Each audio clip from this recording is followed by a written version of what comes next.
fucking animals! You liberal, progressive, deranged fucking animal. I'm gonna say this. Democrats own what happened today. I am devastated. My kids have called panicking.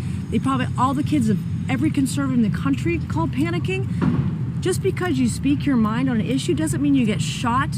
Then by that logic, do Republicans own the shooting of the two Democratic lawmakers in Minnesota? Isn't this on both sides? Are you kidding me? No, I'm asking We a don't serious know what question. condition Charlie Kirk is in right now. Some raging leftist lunatic put a bullet through his neck, and you want to talk about Republicans right now? No. No, I'm asking not at all. You said the Democrats this have is too, on. but I'm asking, Democrats own this. But isn't there a problem with this. political violence across the spectrum? Yeah, we're talking about Charlie Kirk right now. That's the subject of this that we're talking about right now. Democrats own this. Do this. They are capable of anything. I think that was the message. I believe that was the message. They are at war with us. Whether we want to accept it or not, they are at war with us. We are now following breaking news about a string of threats at a number of historically black colleges and universities today. NBC's Kelly O'Donnell is following this for us. What can you tell us, Kelly? Well, Chris, I think this is at this point in the abundance of caution phase, where universities that are a part of the HBU system, the historically black colleges, a number of them in Virginia, also in Alabama, saying that they have received threats and therefore taking action to lock down a campus or cancel classes or send out warnings to students and to the university community. Obviously, just one day after the Charlie Kirk assassination, in an environment where we have seen a lot of gun violence and a lot of acting out of dangerous threats where citizens can be inadvertently involved in a dangerous circumstance. This is the kind of thing where universities, as they assess a situation, make a determination for what is best for their community and to try to reduce the potential for any harm. By locking down or canceling classes, it clearly reduces the amount of foot traffic. It allows authorities to follow through on any leads. We have made outreach to different kinds of law enforcement, from the federal to the state level and local communities, as well as the Department of Education. And at this point, we don't have a sense of where this is coming from or how connected it may be. But the fact that these colleges are feeling they need to take action, and in light of the timing, given yesterday's events on a college campus in Utah, there is a sense of wanting to be prudent and to provide members of the community, students, faculty, neighbors of a campus with warning. From NBC News, this is a special report. Here's Savannah Guthrie and Craig Melvin. Hi, everybody. We're coming on the air. President Trump just a few moments ago on Fox News announcing that to a high degree of certainty, they believe they have the shooter in custody responsible for the assassination of Charlie Kirk. Good morning, ladies and gentlemen. We got him. This is what happens when you let good cops be cops. Alleged murderer of Charlie Kirk has been captured. He has been taken into custody alive. This is 22-year-old Tyler Robinson of Utah, from a Utah family. There was a press conference today after Donald Trump announced on Fox and Friends that they had him. It turns out that he was actually taken into custody last night at 11 p.m. And it happened as a result, we believe at this time, of his own father having notified the authorities that it was his son and about his whereabouts. Now, one of the critical elements that ended up not being true about original reporting from the Wall Street Journal is that bullet casings had pro-transgender messages on them. I'm going to tell you in a moment what the casings did say. I think it's important to say up front that there are lots of people wanting to prove that this was either a left-winger or a right-winger, inspired by hate for Charlie Kirk from the left or inspired by hate for Charlie Kirk from the right. And both exist, although certainly as a right-wing figure, more of the dislike for Kirk is from the left. It's just too early to say definitively, but we're getting some information. I am going to do everything I can in this segment to keep it only to what we know. And one of the things that we now know is what the governor of Utah, Spencer Cox, said was on the bullet casings. The investigators noted inscriptions that had been engraved on casings found with the rifle. Inscriptions on a fired casing read, "Notices, bulges, capital O-W-O, what's this, question mark." Inscriptions on the 3 unfired casings read, "Hey fascist, exclamation point, catch, exclamation point." Up arrow symbol, right arrow, and symbol, and 3 down arrow symbols. A second unfired casing read, "Oh Bella Chow, Bella Chow, Bella Chow, Chow Chow," and a third unfired casing read, "If you read this, you are gay, LMAO." All right. So a few different things there. Of course, if you read this, you're gay, sounds homophobic. Hey fascist, catch, sounds anti-fascist. Notices bulge, O-W-O, is a reference to like an anime sort of like, oh, this is interesting to me kind of thing. And then Bella Ciao, a reference to the anti-fascist anthem that came from an Italian 19th century protest song that was adapted by Italian partisans during the World War II resistance against the Nazis, against fascist forces. So the big picture here, as we dig in further, and I'm going to come back to this, is that the alleged shooter's family certainly don't look like blue-haired liberals. The family at this time appears to be sort of standard Utah Republicans. Father is former law enforcement, family members in the military. I don't want to use the term gun nut pejoratively, but this is a big gun fan family. I'm not going to publish the pictures. A lot of pictures have been floating around of family members with guns from very early ages. I don't think it's a good idea to start publishing pictures of family members of the alleged shooter at this time, but you can find those, but certainly a family that are big, big fans of guns. Not a minority, not trans, not Muslim, not an immigrant. It is a shooter from, realistically a pro-Trump, pro-gun household. Doesn't mean that those are the beliefs of the shooter. And I'll give you kind of like my best assessment in a moment. We also have this picture of the alleged shooter wearing wearing a Trump costume for Halloween. I'll be honest, I don't know if this is a pro or anti-Trump costume. It's one of these costumes where it looks almost like you're riding someone. It's one of these things where it looks like 2 people. And the alleged shooter is riding on Trump's shoulders. This could be pro-Trump. This could be anti-Trump. Like I'm going to sit on top of Trump or whatever the case may be. I just don't know. We just don't know at this point in time. What I do think is important is that everyone is hoping to see in the alleged shooter's motivations something that will vindicate their personal politics. And while I understand that, I want to remind you that no matter what the motivations are, it's deplorable and condemnable, not because we like or respected Charlie Kirk's views, which I found vile or disgusting, but because if our goal is to reduce political violence and reduce gun violence, we can't ever say some instances of it are cool. And I've made that extraordinarily clear. One kind of strange video from Kash Patel, and this is what happens when you put, a 40-something-year-old conspiracy theorist influencer as head of the FBI. He said something that makes no sense. Listen to this. Thank you, Governor. This is what happens when you let good cops be cops. Yeah. Of course, we always say great work by law enforcement. But here, Kash Patel trying to put himself at the center of this after the FBI seemed to bungle early moments of this investigation. Remember that we got this guy as quickly as we did, allegedly, because of his own father turning him in. And so Kash Patel jumping in and going, we're so awesome at the FBI. As always, it's the leadership at the FBI that seems politically problematic. Kash Patel, Dan Bongino, but the agents at the FBI are a separate entity.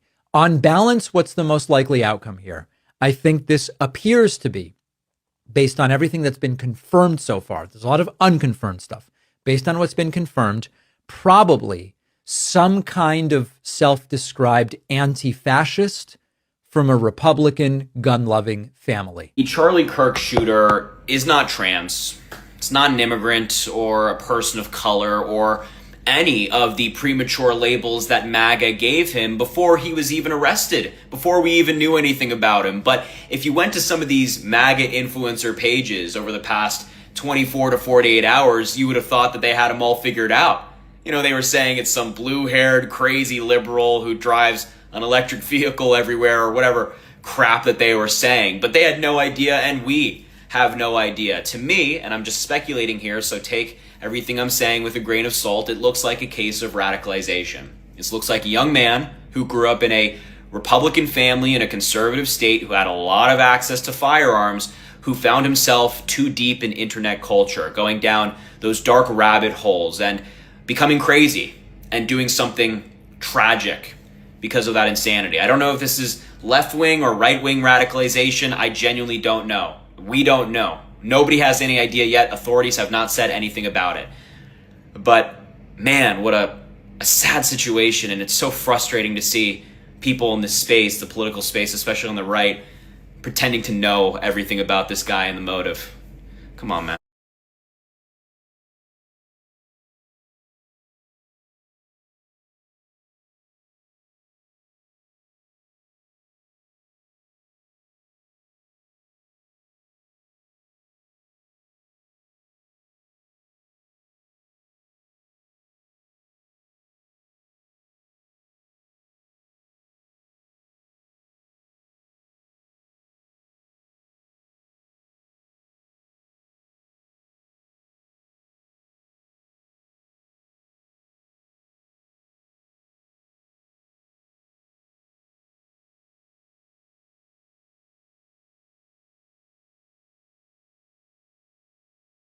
Charlie Kirk didn't deserve this. He said a few deaths a year are worth it if it meant preserving our God-given right to bear arms. He actively fought against women's rights. He's openly Islamophobic and he spreads anti-trans rhetoric. He supported the ethnic cleansing in Gaza and he said the Civil Rights Act was a mistake. He called vaccine requirements a medical apartheid and said that empathy is a made-up word. How many children, teens, and adults have died by suicide because of his rhetoric?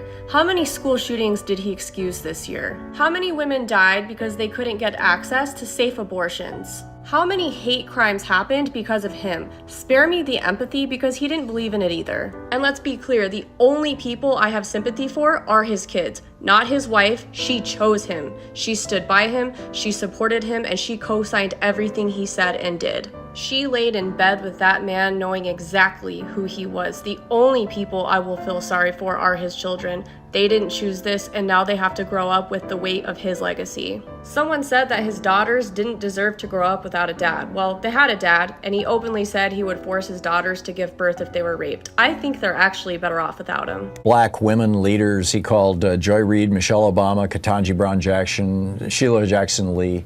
He said, quote, "You do not have the brain processing power to otherwise be taken seriously. You had to steal a white person's slot." He called Martin Luther King Jr. awful and not a good person. He said, "We made a huge mistake when we passed the Civil Rights Act in the 1960s. These are verbatim quotes from Charlie Kirk. He said, quote, "If I see a black pilot, I'm going to be like, boy, I hope he's qualified." He called gay and transgender people groomers. Said, "We must ban trans-affirming care. The entire country, Donald Trump needs to run on this issue." When Zohran Mamdani won the Democratic primary, Kirk said, quote, 24 years ago, a group of Muslims killed 2,753 people on 9/11. Now a Muslim socialist is on pace to run New York City. He called Islam, quote, "the sword the left is using to slit the throat of America." Pretty awful stuff. I just, I don't get all this, well.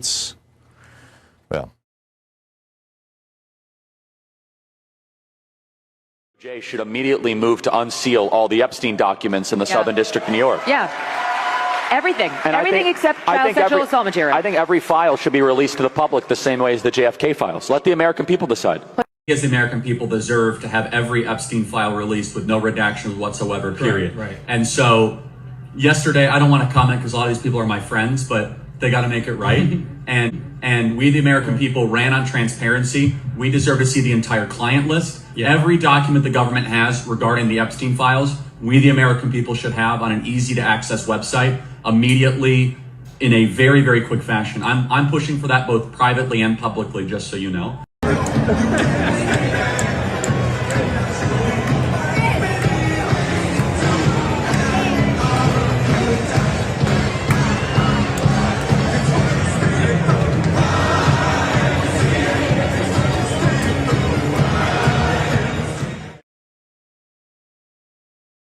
It's time for the Trucker John Livestream. Gonna be a good time. Oh yeah. The Trucker John Livestream. Come along for a good time. It's a good time, good time, good time, good time. Trucker John Livestream. Gonna be a good time. Gonna be the time of your life. Gonna talk some shit. Hush your mouth. Gonna talk a little smack. Gonna talk whatever comes of it. You're gonna always wanna come back. Well, yeah, it's the Trucker John Livestream. He's the biggest, baddest, funniest mother you've ever seen. Watch your mouth, he's headed south. Not even sure what that means, but if it's one thing I know, the Trucker John Livestream is the best thing you've ever seen.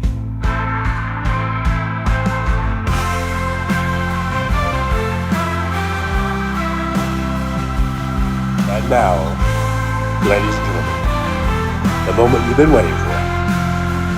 Trucker John.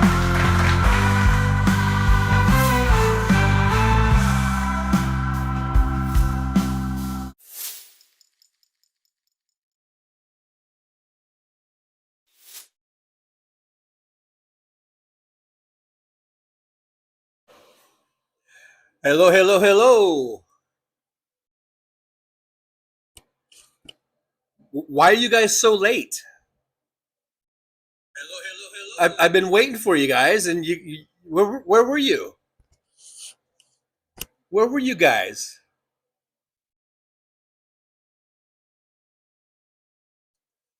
Just kidding. I apologize. Let's see, it's 12:56 p.m. here in the Pacific time zone in beautiful Las Vegas, Nevada.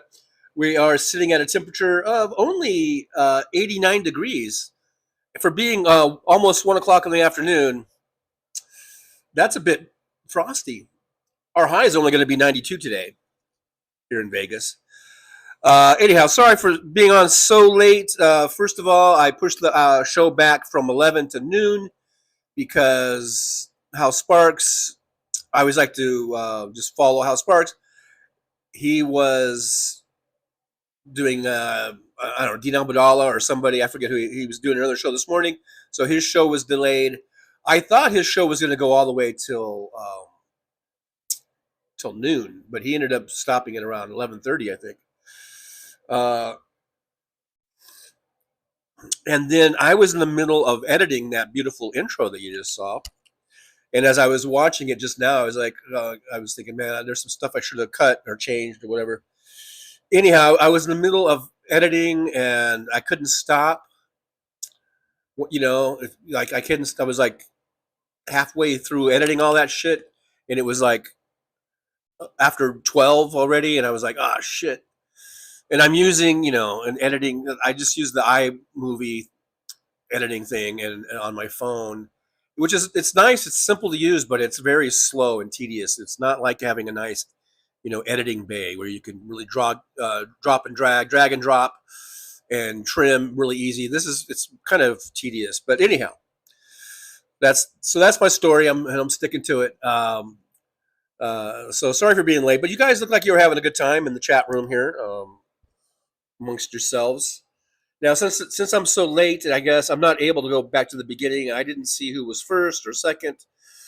Where I'm picking up in the chat is where Michael McAndrews says, I eat eggs a lot, bacon and eggs, or chorizo and eggs, or chorizo and egg tacos.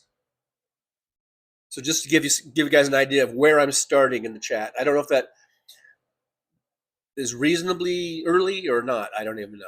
And then so Michael's here. Good to see you, Michael. And then we got Roxanne 79 says, Josh. So apparently Josh had already said something, and Roxanne was replying or responding to Josh's post. And Roxanne says, Josh, me either. I might have to get another nice bowl for Jen. He smokes a lot of flower. I've moved on to the vape these days. Bong just kicks my ass.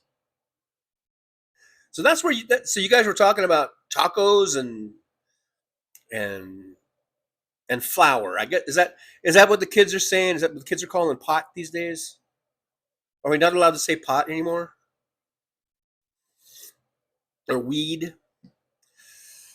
Anyhow, hey, Brooklyn SJU, aka Trixie LaRue, was here. Good to see you. Trixie says, this was my last meal for the day. I know I'm totally mid-thread on your guys' conversations here. Paul Burrows says, Brooklyn, you know eggs come from a chicken's ass. You do know that, right? Daisy, Roxanne says Daisy is growling in her sleep. Josh buys the cheap glass for $10 and figure if it tastes more, well, if it lasts more, I need new glasses. If it lasts more than a year, I'm doing great. Well, there you go. So I guess this is the general thing. You guys are waiting for me. You guys are talking to them all your little pot talk.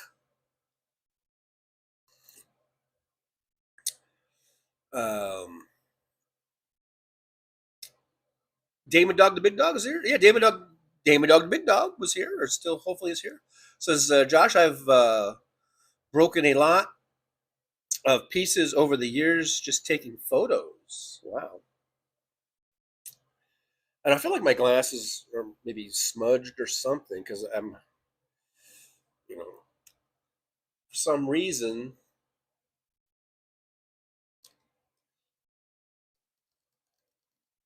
I'm having a hard time reading all the words. I know I do need to go get I need to get my prescription for my glasses. I need to redo that. I need to re-up it. Let's see here. Let me skip on down a little bit in the chat room here. By the way, welcome everybody to the chat, to the Driver's Lounge. This is what we do. You guys chat, and I read it back to you. And we'll talk a little bit about the whole thing, about the Charlie Kirk thing, capturing the killer. And, man, I tell you what, I think all the stuff I was watching, I was convinced that this was like Jason Bourne or something that did this, Although I did say early on, because we were talking about making that shot and who it could be, and I did early on, very early on. You guys could go back and watch the earlier shows. I did say it could just be a hunter, someone with a good hunting rifle with a scope. They could make that shot, and lo and behold, I was listening to Texas Paul this morning. Yes, I have been up since freaking 7 this morning, or whatever. And lo and behold, Texas Paul was talking about that, right? Also, Texas Paul and Hal, I think Texas Paul more, but they were talking about the whole groiper thing. Of today, full confession, first time I've ever heard anything about a groiper. That's how out of the loop I am. I'd never heard of a fucking groiper before, but apparently this, or according to Texas Paul, and I think Hal was saying it, and I was doing a lot of editing during Hal, so I didn't catch everything, but and wherever their sources are, I guess this kid was a groiper, and I'm familiar with the old Pepe thing.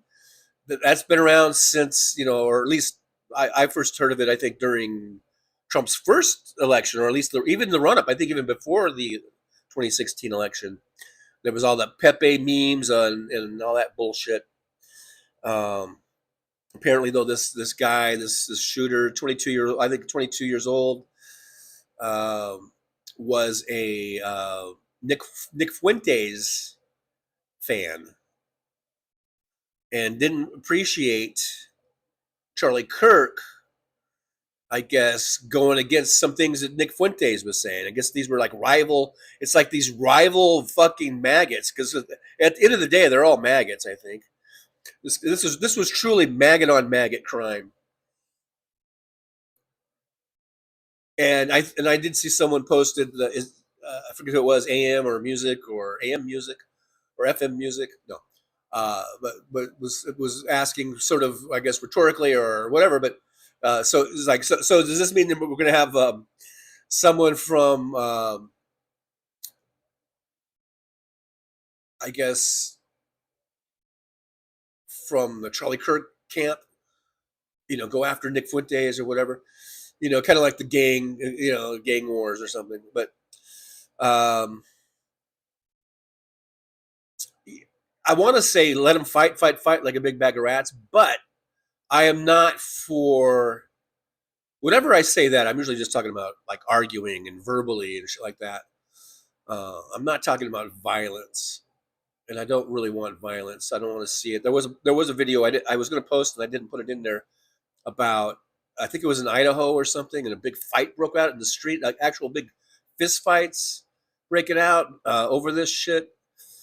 The clip in there about the HBCUs getting all these bomb threats and physical threats and everything. And this really is exactly what Donald Trump wants, and he's loving it. If he can see, people in the streets fighting each other and causing, he wants a civil war to break out, and not a civil war in the sense of actual militaries, but he wants the civil war in the streets between the right and then the left and everything else. And so then he could declare a national emergency and, and blah, blah, blah. We know the thing, right? We know the drill.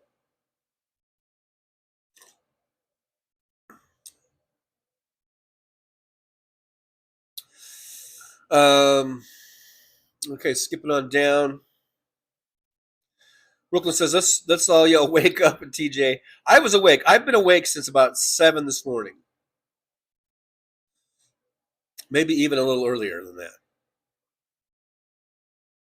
Michael McAndrew says, okay, stick your head out the window and yell, John, wake up. Yeah, you guys have I'm never asleep. Whenever I'm late, it's very rarely because I overslept. Maybe once or twice or something, but or maybe in the days when I was in the truck and or something. I don't know, but I might get up a little late, and that makes me late because I want to get something to eat and all that kind of stuff. But it's usually because, I'm eating, or nowadays it's because I'm editing. I didn't do these show intro things until a few months ago,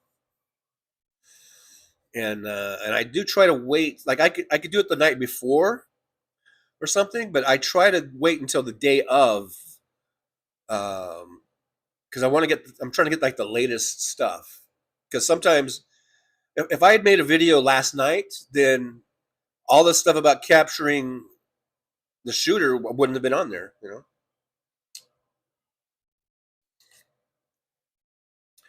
Let's see.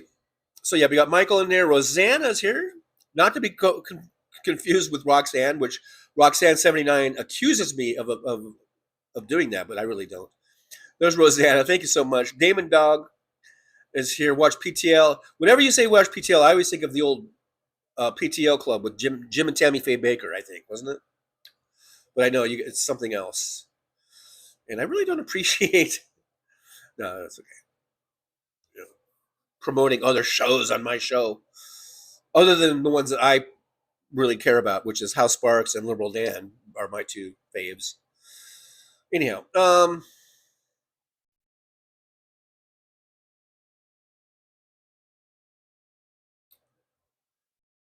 let me skip down because we're still really heavy into the glass pipe talk, which is nothing wrong with that, nothing wrong whatsoever. But I don't really need to. I don't need to go over that again. So I'm going to skip down. This is all from you guys waiting for me. I'm still in the part of the chat where you guys were waiting for me. Paul Burrows says 12:34 Pacific pass. Yeah, so that's way long ago. That's about 20 minutes before I actually came on. PDG 200LB says, did he forget the intro again? I didn't forget. I was making it. I was editing it.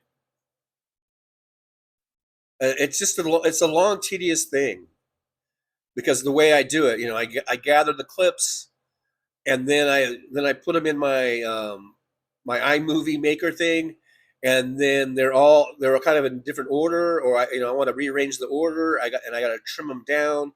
I got to clip them. I got to frame them. It's a whole thing, man. And it really is. It's not like a good editing software package where you have a nice editing bay. I mean, if anybody's done it, you guys know what I'm talking about. Mr. Spock is here. Live long and prosper. Old Mr. Spock. I see Josh is here. Paul Burrows. Yeah, I think I just said his name. Chris Doug is here. Hey, Chris Doug. Good to see you. Thanks for coming on in. I appreciate you. As always. Music is here. Hey, Music. Music says Bella Chow has been taken by Grapers, used in their war song playlist, which includes threats against Charlie Kirk.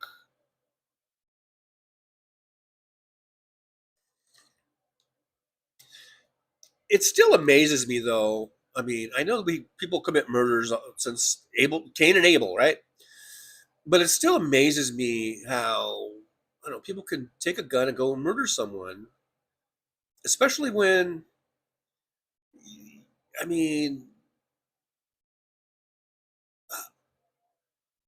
I understand like crimes of passion and where things get heated and maybe you get into a fight and then you go too far and like someone kills somebody or something or in the heat of the moment, even if it's with a gun or whatever. I don't condone it, but I can rationalize it, I guess. But to be this 22-year-old kid and who apparently is not a fan of Charlie Kirk and so much to the point that he will actually carry this out, get the gun, climb up on the roof, aim the gun and fire it and shoot the guy in the neck. I just find it like hard. I can't understand it. I don't understand it. I mean, it's not. I mean, I guess I was gonna say it's not like he was Manson or something. But I guess I mean, there's Charles Manson could come in all forms. I'm not saying this guy was a Charles Manson, but he murdered somebody in cold blood. He carried it out. 22 years old. He went and just cold-bloodedly murdered someone. I don't get it. I really don't get it. I mean, yeah, sure, okay, you don't like him. I didn't like him either. I didn't like Charlie Kirk either. But I can't really see myself, doing that, what he did. Now, I could see it like, okay, let's say I ran into Charlie Kirk at the store. And then I said, hey, and I recognize him. And maybe I would go, you know what? Fuck you. You're an asshole. You're a piece of shit motherfucker. I could see myself, kind of going off that way and yelling at him. And then what? And then let's say, I could even say, not so much now in my old age because I'm just old and decrepit, but I could see like if I was younger, like pushing the guy and then it ends up, you throw down or something. I mean, I could see that happening. I guess I could relate to that, but I can't relate to actually wanting to go and murder somebody. I just can't figure it out. It's just mind-boggling to me. It's really mind-boggling. I know probably some people want to say that video games desensitize us and violent movies have got us desensitized and all this kind of stuff. But and I was going to say, but Japan and Europe and South America, they've got violent video games and they have violent movies, just like everybody else, and they don't have the amount of gun-related deaths that we do. But they do have assassinations, I mean, so this is maybe a little bit different. But it's just hard for me to. It's still hard for me to grasp this, I mean, I know the guy I put a couple pictures up there. Oh, did I put the picture of the mom holding the big fucking machine gun or whatever the fuck that thing was? I mean, obviously, okay, he grew up, fucking Utah. That's fucking ruby red, even though Texas Paul was talking about how it's a Republican state, but they're a different. They're not your typical Republicans. They are different. They're a different breed. These Mormons, and we've been talking about Mormons this week a lot. I was a convert. I wasn't a like born into it. I wasn't our family, we weren't long. We didn't have a long tradition of Mormonism. We were converts, but which is kind of different. But anyhow, so I understand. Okay, so this guy, he grew up in gun culture. I mean, the dad was a cop. They had guns all over the place. They've got these pictures of them doing all kinds of gun stuff as a family or whatever. So he was familiar with the guns. He was around guns his whole life, apparently. Had no problem. He's a pretty good shot. He probably went out hunting with his dad. I don't know. And that's fine. I'm not saying there's anything wrong with going hunting with your dad. But where in his mind did he go think it was okay to go and fucking murder somebody? I mean, I guess that's the whole kind of I guess when people talk about radicalization or whatever, and if you think someone is a not just a bad person, but if you think that a figure, a person is so sort of detrimental to the country or something, then I guess that's your rationalization.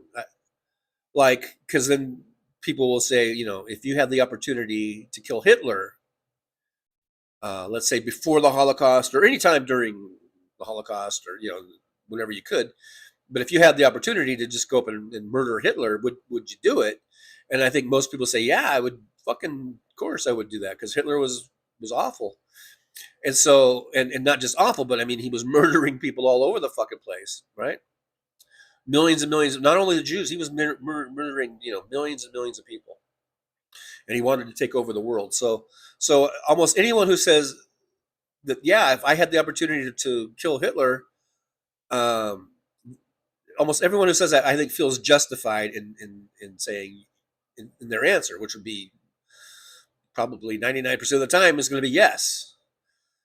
There's probably some outliers out there that would say no, blah blah blah blah blah blah. But I think 99%. I think 99% of the people that, if they were asked if they had an opportunity to kill Hitler, either before World War II started, before the Holocaust started, or even during it, or at any time, really, because the sooner you could kill him, is when theoretically the killing would stop.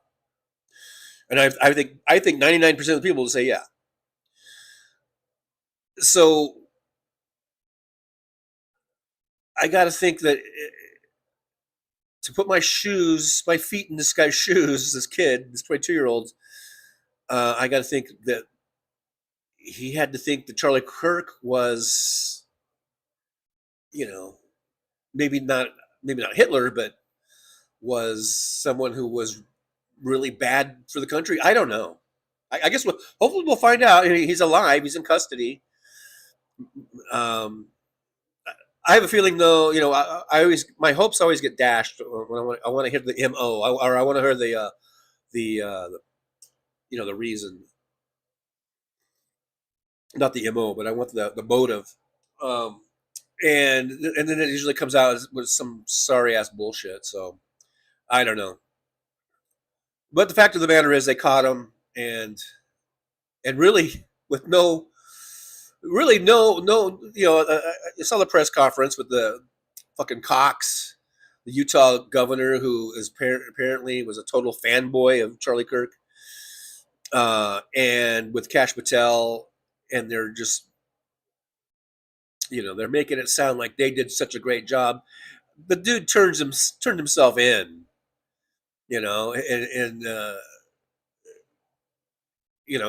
some family members. And then they called and said, "I think there's something up with our son here, or whoever it was, or our nephew, or whoever." I don't know exactly who called, but if it hadn't been for the family and the friends that called in, they would have never would have caught the guy. And if the kid had shut his mouth, because apparently he said some things that led the family to kind of scratch their heads and go, oh shit.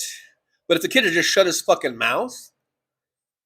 The same thing with Luigi. If Luigi had shut his fucking mouth or whatever when he was at McDonald's and shit, if he had been a little more careful, Luigi would still be walking the streets. Although I think it's good that we catch the killers. We don't want killers roaming around the streets, but and it's not that I wanted this 22-year-old shooter to go free, but I'm just saying it's not like the FBI did such a great job. And I'm sure Utah law enforcement, they were doing their best, but I think the FBI really fucked up. They totally fucked up. Dragging their feet, waiting for Patel to get there, and having all these miscommunications between the field offices and with the national office. It's just a total shit show, which is what you would expect, I guess, from anything related to the Trump administration. Total shit show. And if it hadn't been for the family turning him in, we would still be they'd still be looking right now, I believe. Soulcraft's here. Hey, Soulcraft, good to see you. Thanks for coming on in. I do appreciate you being here. PDG 200 LBF is here. Thanks for coming on in. Aaron West was here. I did see that Aaron had to leave, so I don't know if we are modless. I haven't seen Jolie, so like Aaron said, guys, behave. Oh, behave.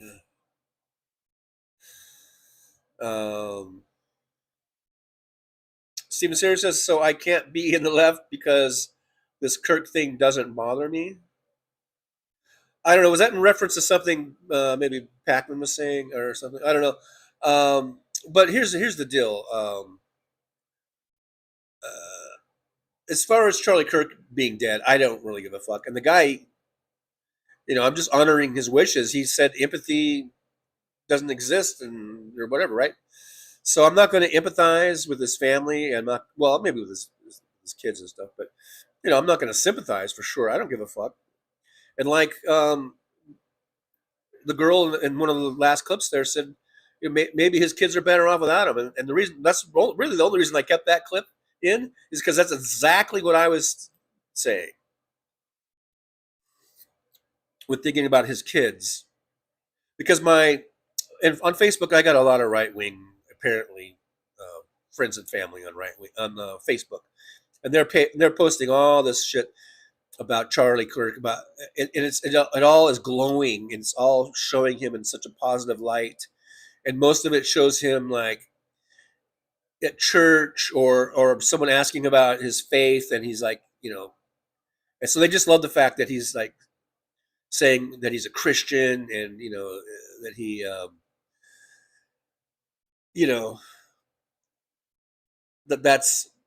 that Jesus is in his life and all that kind of. So I've been trying to counter that with my own little clips that I'm posting on there, but they're practically deifying the motherfucker. So I think that what's important is that we make sure that his true legacy is put out there, and that is a legacy of hate, his legacy of bigotry, misogyny, the whole 9 yards. This guy was not a good guy, not a good guy at all. And then someone on there said, right on the clip, I think the world is better off without him, and I agree with that. But I don't condone the shooting at all, and I do not think it's healthy. And like I said from the very beginning, from the very moment this story broke, I said this is not a good thing, and I still believe that it is not a good thing. We can't devolve into a society where everything is handled with a gun. The old West mentality is not going to work. It's not. That's why we got out of the old West mentality, and we became more, this nation of laws and not just about vigilantism. So we don't want to have a breakdown in society, in our society. So so that's all I got to say about that. Music says a Nick Fuentes fan killed Charlie Kirk, and now Fuentes will take over. And I don't like Nick Fuentes any better than Charlie Kirk. I mean, they're both scumbags, but I don't want to see violence. Music says Shooter is not anti-fascist. He was a troll and a groiper. And Eggoff Twitler says groipers are not leftists. Yeah, apparently not. I mean, that whole, Pepe thing, going back to when I first saw it in, I guess, 2015, those were Trump supporters. This is even before, I think this is even before MAGA was known. Or, I think I heard about the Pepe memes and saw that before I even heard anything about MAGA.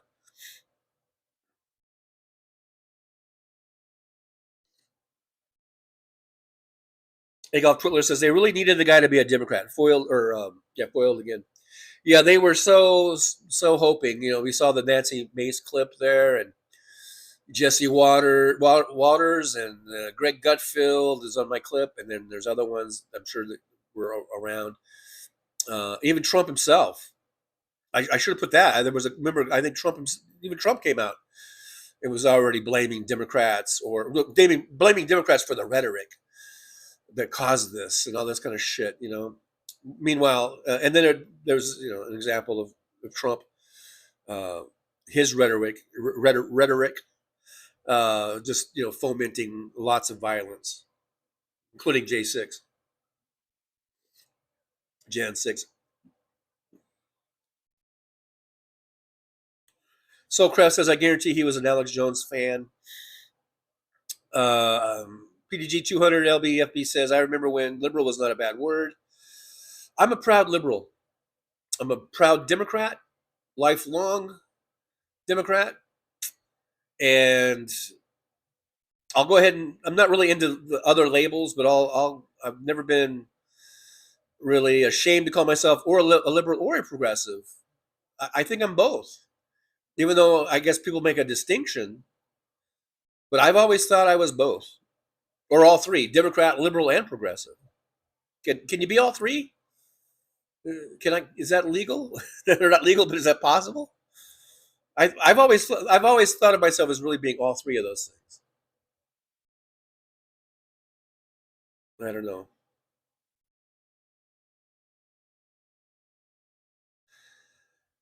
So yeah, here's what Aaron had to go to an admissions meeting. I don't know if. So that was a while ago. I'm really far back in the chat still. I don't think I've even I don't think I've even come on yet in the chat where I'm reading. Adolf Twitler says, long ago there was a noble word, liberal, which derives from the word free. Now a strange thing happened to that word. A man named Hitler made it a term of abuse, a matter of suspicion.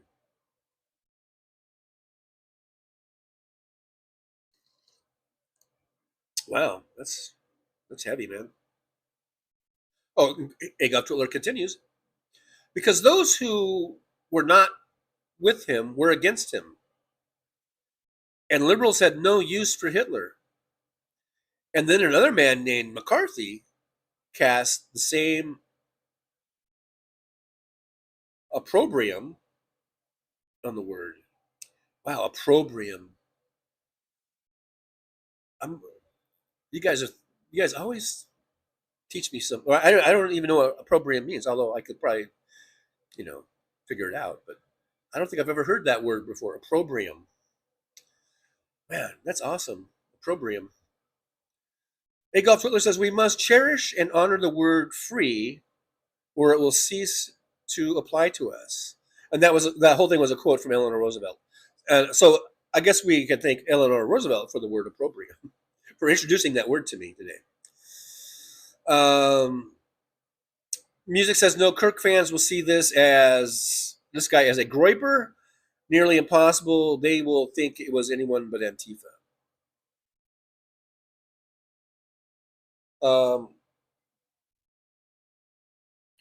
Yeah, I don't know what the latest is of what's coming out right now, but I'm sure in the following days here we will hear what people are saying about this shooter and what they think. Surrender Monkey's here. Hey, Surrender Monkey, good to see you. Thanks for being here from across the pond. It says Surrender Monkey, that made it sound like he said that recently he said Trump had no reason to closer to. Okay, I can't read incoherent things. I'm going to skip that one. I'm going to skip down quite a bit because I know I'm way behind in the chat. Apparently, someone said hi to Sandy, so I guess Sandy is here. I don't know, I guess I skipped Sandy's. I don't see Sandy. I don't know. Someone said hi to Sandy, but I don't see Sandy. So I don't know. Oh, there's Sandy. Hello, Sandy. Good to see you. Thanks for being here. Sandy was saying hi to Josh. William's here. Hey, William. Good to see you. Thanks for coming by.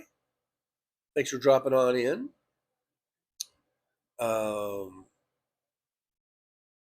Damon Dogg's still here watching two shows at once.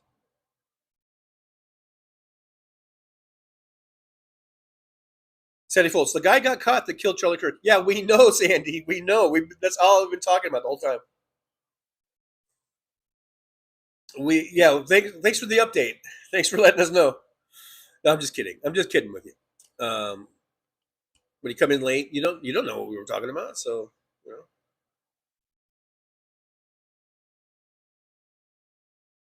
Josh says, out west, people hunt at 300 to 400 yards on the regular.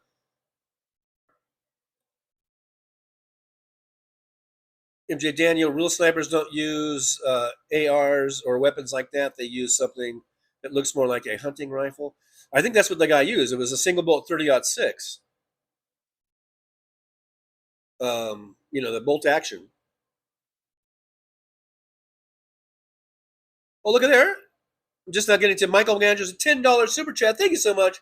Yippee to Michael. Thank you for supporting the show. I do appreciate you, as always. I'm going to give you a thumbs up and the heart. There you go. And Michael says, we kid you, John. It's fun. Okay. I know. I was looking at my screen. I'm like in a freeze frame for some reason. And it was weird. I was like, I had a very serious look on my face on the freeze frame there. But thank you, Michael. I do appreciate you, as always. Thanks for doing that. And we got 38 watching, 37 thumbs ups. We are at a slight deficit. Let's not be all Republican-like. Let's make sure we get to at least a balanced budget. on the thumbs ups. Apparently, Paul Burrow's left. He says, "I'm out. Peace." David Dog says the preacher that helped turn him in wants the reward money now. I think it was like $100,000, wasn't it? So I don't blame him. I'm like, yeah.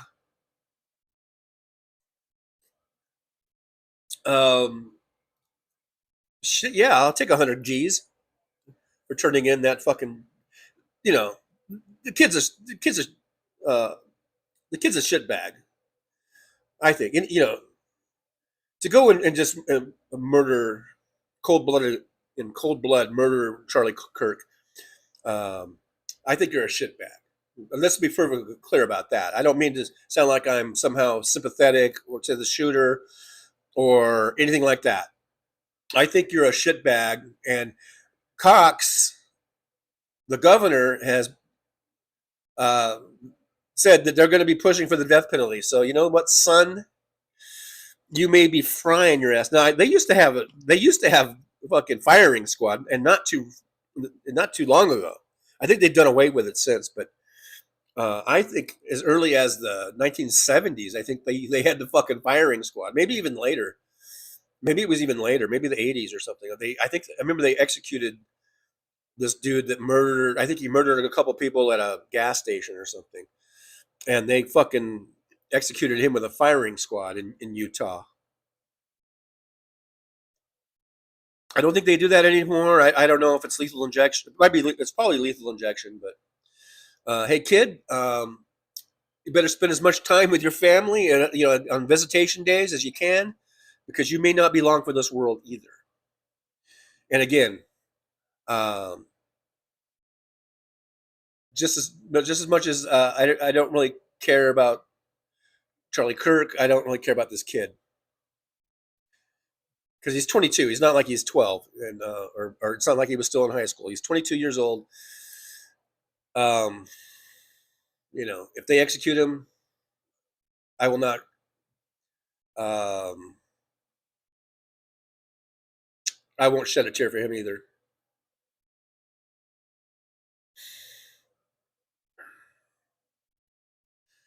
Looks like. Well, I guess I don't know if Aaron was still here or left or came back, but Aaron was saying yippee to Michael McAndrews. So there you go, another yippee from Michael. David in Grand Prairie, Texas says out west people shoot from their pickup trucks. White-faced elk. Yeah, that's true. I don't know if that has to do with the price of tea in China, but okay.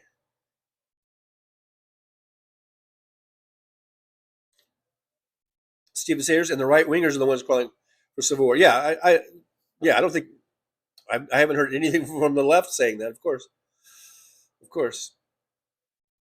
And I'm skipping down, trying to get caught up with you guys. Surrender Monkey says, I once walked 7 miles on a broken leg and set fire to my brother's car outside my girlfriend's parents' house because he lied to me about him being a lying cunt. Is that true, or did you just make all that up? Because that sounds made up to me, but I don't know. Steve Sayers says, you realize that Kirk could have been president one day at 31 years old. He had time to build. So you're saying that we dodged the bullet.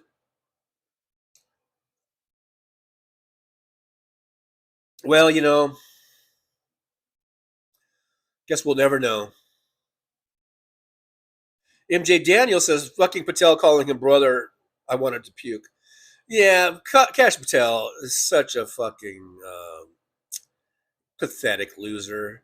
He's like, yeah, brother, I'll see you in Valhalla. Fuck you, your Valhalla bullshit. You're not a Viking. I'm more of a Viking than you are. I'm fucking half Norwegian, so fuck you.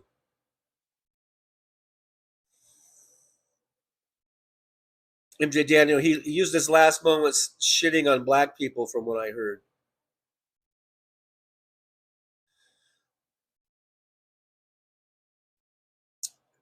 The question that there was a college kid asking him a question about gun violence. I call them all kids. These are all over 18-year-olds, I'm sure. They're all 18, 19, 20, 21, 22.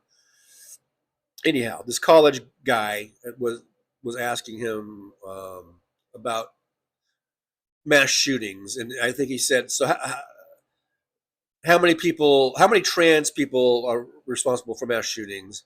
or something like that. And then Charlie Kirk said, "Too many," I think is what he said. And then they got a big laugh and a big cheer from the crowd. Apparently, there were a lot of Charlie Kirk fans. I mean, they were saying how there's a lot of like people there that go there to oppose him or to question him. And that's why they had the people asking those questions. And it says if you disagree with Charlie, you go to the front of the line. So anyhow, he said so Charlie Kirk says too many, and then there's a big laugh and a big round, like applause or whatever, cheering for Charlie. And then the guy asking the questions is saying, like, okay, yeah, he said it was 5 or something like that. And then he was like, see what was the follow-up question? It was still about guns. I forget the exact wording. And then Charlie said, are you counting gangs or non-gangs or something like that? I think those were his last words. It was about,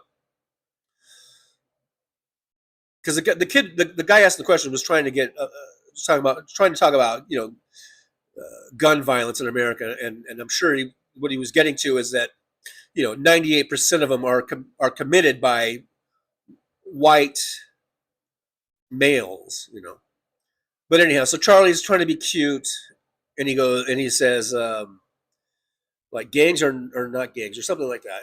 We've all seen the thing, right? And then he kind of leans back, and that's when he gets shot. And I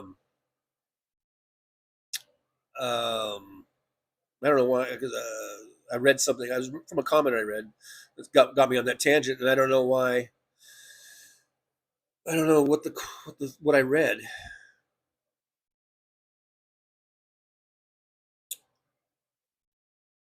Did I skip something? I don't know. Anyhow,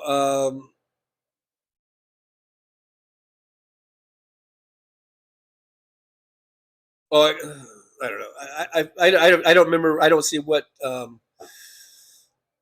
post I read that when I was doing that. But anyhow, AM says TJ, the killer's ego couldn't keep such a secret. I'm glad he turned himself in instead of Patel trying to take credit. It sounds like they were still trying to take credit, right? They're still trying to take credit. But Patel would still be out there, with his dick in his hand if this guy hadn't turned himself in.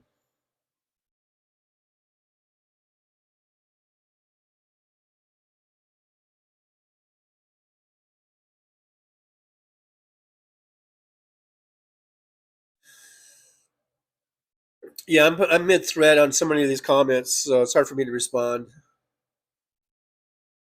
Going mid-thread like that, so. Sandy Full says, I'm going on a train ride tomorrow. That sounds nice. Trains can be kind of fun. Sort Monkey says, hey, don't get me wrong. America has been a total dick with every country on the planet. But now for Trump to try fucking us while sucking Putin's prolapsed anus is a right kick in the dick. Wow, that's so colorful. Such colorful language. This coming from a man who lives in England that once boasted for having, I think, the British flag flying in every part of the world or something like that, or whatever they said, or the sun doesn't set on the flag or something, whatever that saying was. And then you want to come in here, talk your shit about America. I'm tongue in cheek, okay? I'm just tongue in cheek. DPD5844 says we all need to call our Democratic representatives and tell them they need to shut down the government. After all, the resolution can't be passed without the power of the Democrats.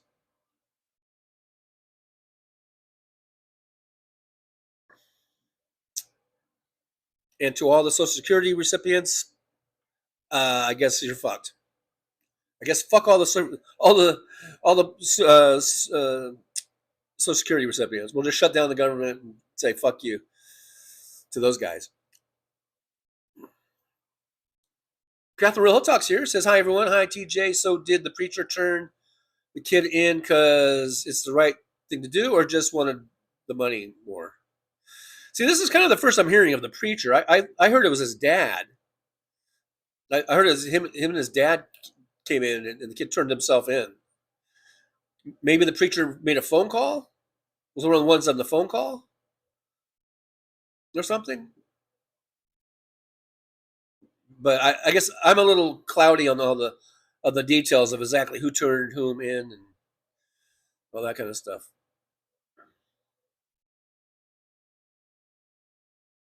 Surrender Monkey says, I can't believe you don't look at local content streamers and take the temperature. Are you talking to me? You talking to me? You talking to me?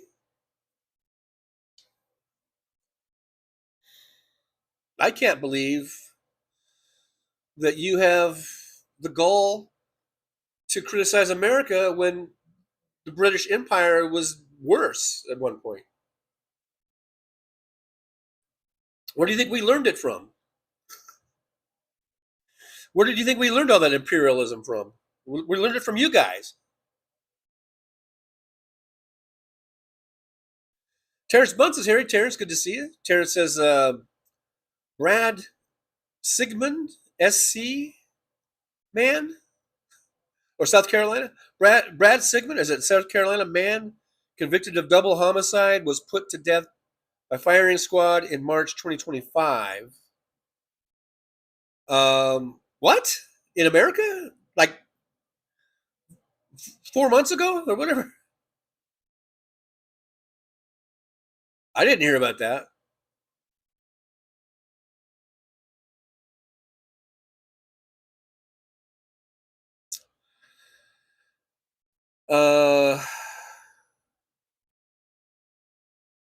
Aaron is back. Thanks, Aaron, for coming back. Aaron says, I just found out one of the pit bulls I took care of recently died. Oh, that's sad. That's so sad. Sorry to hear that.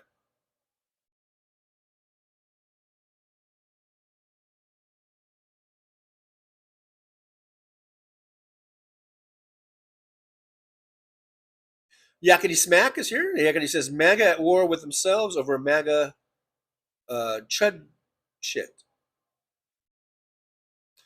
Bear for Bear Love is here. Hello, Bear for Bear Love. Good to see you. Thanks for coming on in, hanging out with us for a bit.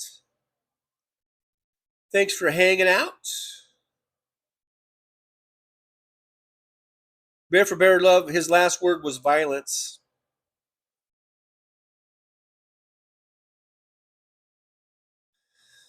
His last word was I mean, we could play it. I could play it. Was like gang or not gang or something like that. So I think his last word might have been gang. Michelle's here. Hey, Michelle, good to see you. Thanks for coming on in. Invisible River Ranch is here. Invisible River Ranch says they the ones doing all the shit, saying it's the Dems doing it. And boy, were they wrong, because this kid was not a Dem. He was not a Dem. He was a registered Republican coming from a Republican family in Utah. Dad was a cop for 27 years. They had lots of guns. Lots of pictures of them playing with their guns.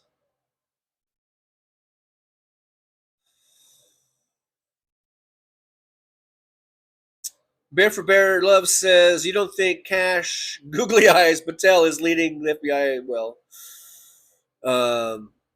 old Googly Eyes. No, he's a fuck up.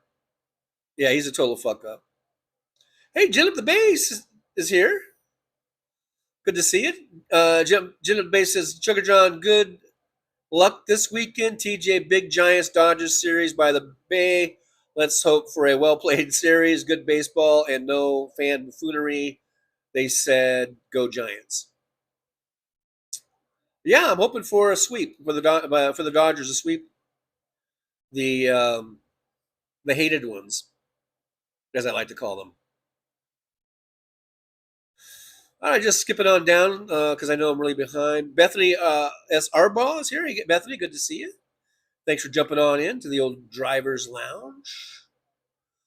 Aaron West says, Surrender Monkey, what is Vegas Valley Community Watch about? Just looks like they do videos at casinos. I watch the local Vegas content, creators all the fucking time. Surrender Monkey. I've even met some of them on the streets as I was out there videoing. I've rubbed elbows with them.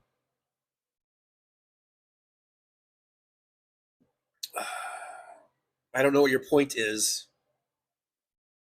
Ray Davies, the dad is a preacher. Well, the dad was a cop for 27 years. Maybe he became a preacher after he retired or something. So they're saying that the dad wants the reward. Is that what you're trying to tell me, Ray? The dad wants the reward. Well, maybe he figures that they could use that as a retainer for a lawyer or something. Sandy Foltz says people will still get their Social Security when the government is shut down. Okay, I hope so. Surrender Monkey says, and I know Trump's mom was asked to fuck off and leave. I don't even know what you're talking about. Okay, I'm skipping down into the chat, and I'm mid-thread, and I am kind of needle dropping. Darkly Yours says, I keep applying to the Ministry of Silly Walks, but I never get a response. It sounds wonderful. MJ Daniel says, the USA is great. We are all just a bit batshit crazy. America, I'm born and raised in America, so of course I think America is great. But then I see all these other things about all these other countries that are the happiest places, like fucking, was it Finland or some ass, or some place? I mean, all these places, these Scandinavian countries, and you hear all the things that they do for the people, and I'm like, why can't we do that? Why can't we have nice things? Instead we got to have shitty fucking people like Trump running the place. Why? Why can't we have nice things? And we could if we would all stop voting for Republicans. I'm not saying the Democrats are perfect and it would be a fucking utopia or all this kind of horseshit, but we'd be definitely a lot better off if we were just run by Democrats, or if another party would step up that could be better than Democrats, then fine.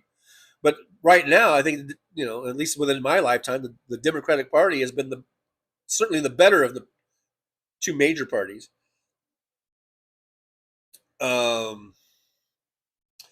Janet Bay says, Brooklyn, Trixie LaRue, hello. Oh, that was a hello thing there. Alvin Stoops says, my neighbor's three-legged pooch came home from the vet, hopefully with a clean bill of health. Agolf Twitler says, the Charlie Kirk and Nick Fuentes war seems to have escalated to extremes. And I don't know, is this actually like indicative of a Charlie Kirk, Nick Fuentes war? And this shooter just, was a part of that or whatever? Or was he just some weird nut job who got radicalized or whatever? And, I don't know. Paul Shruggy says, what did the Romans ever do for us? Hello, everyone. Hello, Paul Sharkey-Manion. Thanks for joining us from across the pond. We got Surrender Monkey and Paul Sharkey-Manion, both from across the pond. in the chat. Roxanne 79, gang violence, I think were his last words. Was it gang violence? MJ Daniel Rosebud. All right, I'm skipping down. So I probably, if I skip a lot of your great chats, your great things, I apologize. But I do have to skip down because otherwise, I'll be an hour and a half behind.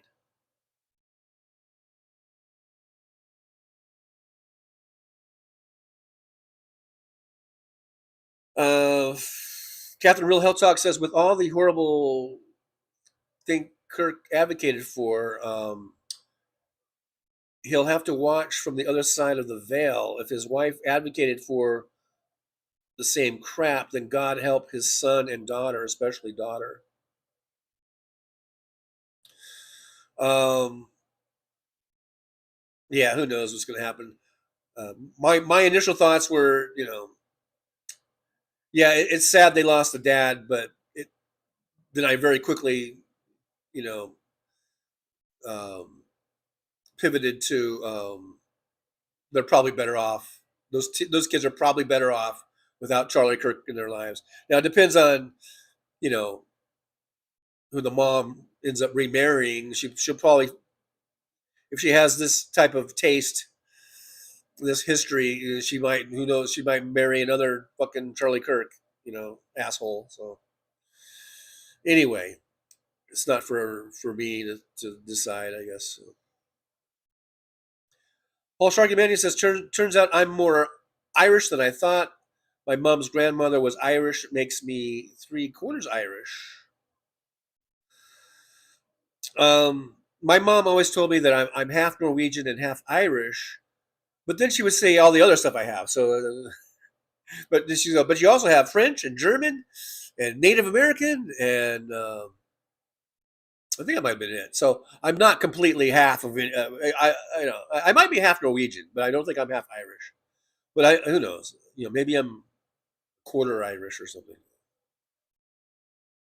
I really have. I need to do that. What do you call it? That DNA thing. I really need to do that. Damon Dog, I'm trademarking all the new names I think of. Oh, the AC shut off for like 1 second and then it went right back on. It said nope. Darkly Yours says, I feel like I can't help humanity at this point. I tried. It's morbidly depressing. You know what, man? You don't carry the whole weight of the world on your shoulders. You can only really, all we can do is kind of take care of our own little space. Like your little area of influence, and maybe your family and your kids or you can influence, and just people you come in contact with. But you can't, don't take on the weight of the world. No one can do that by themselves. But collectively we can if we get together, in one common cause. But by yourself, no. All you can do, and don't downplay that. I mean, being a good influence on your kids and your family and your friends and your workmates, that's important. And you have more influence than you might think. And actions are louder than words too, I think. And just being a good person and standing up for what is right, doing the right thing. And if your workmates see you do that, and your family and friends see you do that, that has a lot of impact, way more than you might think. So just live your life true and honest. Be true to yourself, and be a good person, and let your actions speak louder than your words. And I think you will be a benefit. And if we all did that, just think of how much of a global impact we would have. We can't do it just one person. It takes all of us making right decisions and good decisions, and living a good life and being a good person and standing up for what is right and righteous.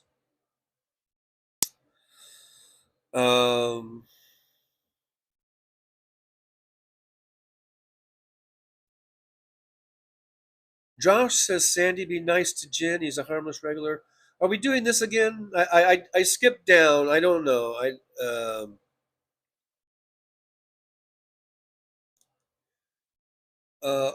Sandy says, Jen Bass was reported. He's not supposed to be on here. Sandy, just give it a rest, please. Apparently, you've blocked him. So you don't have to worry. If he was saying something that you found, I don't know, offensive or whatever, and I believe you, I think you said you blocked him. So that should be the end of the discussion. You don't see him anymore, and I can tell you that I have not seen Gin Up the Base post anything that I would consider to be bullying or derogatory or harmful or bad or anything like that. So Sandy, please just give it a rest. I think you blocked him, right? So now you don't have to worry about it. You don't have to worry about seeing any of his posts.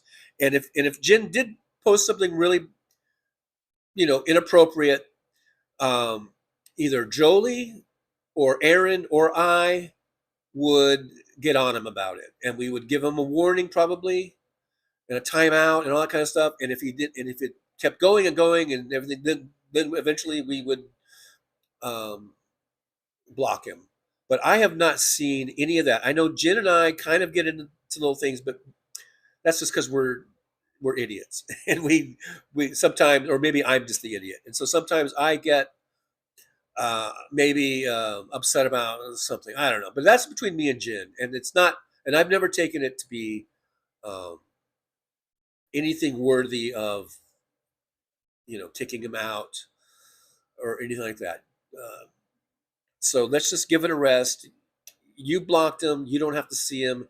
And like I said, if he was posting something really bad, we would warn him, and then and all that kind of stuff. So as far as I'm concerned, Jen is fine. He's not.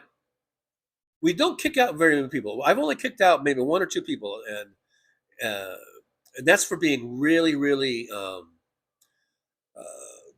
really hateful trolls that engage in hate speech and all that kind of stuff. And Jen has never done that. I've never seen Jen of the Base even come up anywhere close to that or near that. We've had our little dust ups, and usually it's about the fucking Dodgers and the Giants or something like that. It's nothing important. It's nothing, and it's nothing that I take personally. So you shouldn't either. So let's just stop it with that, and we don't need to have this continue on. It's just ridiculous. And Aaron, I'm just reading Aaron's post and kind of said the same thing I just said as far as he's done nothing wrong. Aaron says Jen Base done nothing wrong. Sandy holds if he makes you uncomfortable, you can block him, or you don't have to be in the chat. So, let's just put a stop to this. You don't have to, because what's going to happen? Well, I'm not going to finish the sentence at this point. I'm not going to finish that sentence. Okay, so enough of that. Hopefully there's no more of that.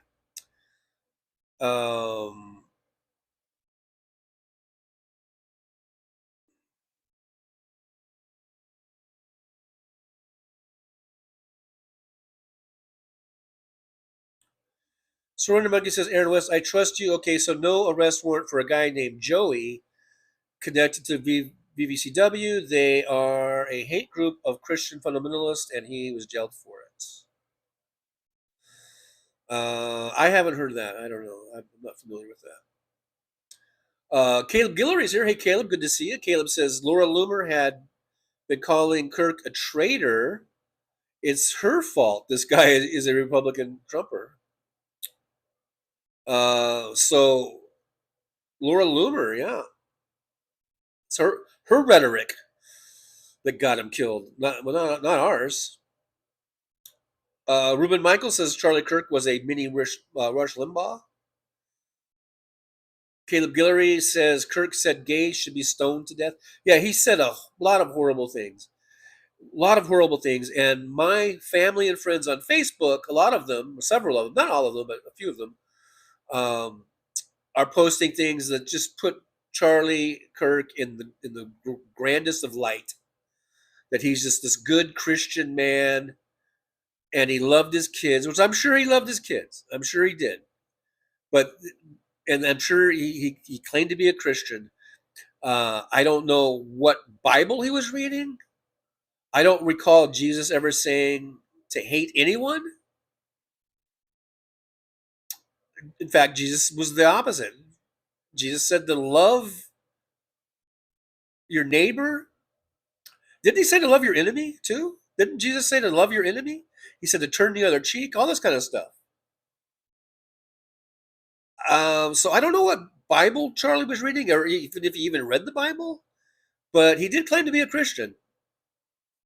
And that's all that matters to my family and friends, that he was a good Christian man and he loved his kids. And to hell with everything else, apparently. One Vision's here. Hey, One Vision, good to see you. Thanks for coming on in. I appreciate you popping on in.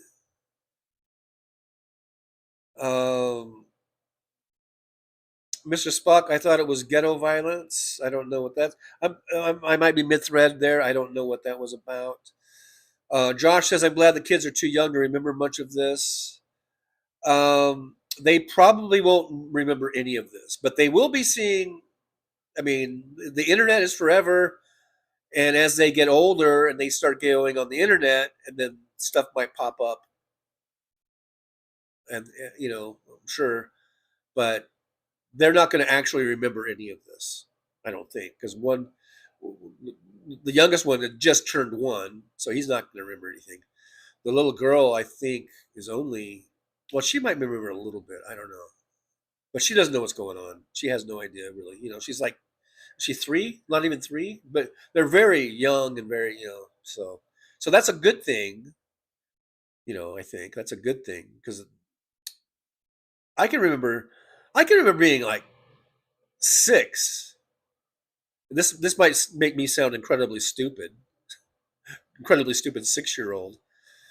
But I remember my uncle died, was killed, got hit by a train. He was trying to beat the train or something in his car. He tried to go around, the thing that comes down. I think he tried to go around it and tried to beat the train, and he didn't win, and he got killed. And he was young. He was a very young guy. This is when I was 6, and my uncle was, well, he was kind of like, I guess maybe more like a cousin, but I guess thought of him as an uncle because he was older, and he was like in his like very early 20s, and it was very sad. And he's married, and he already had kids, because we're all Okies, and all my Okie family, they have kids when they're like 13.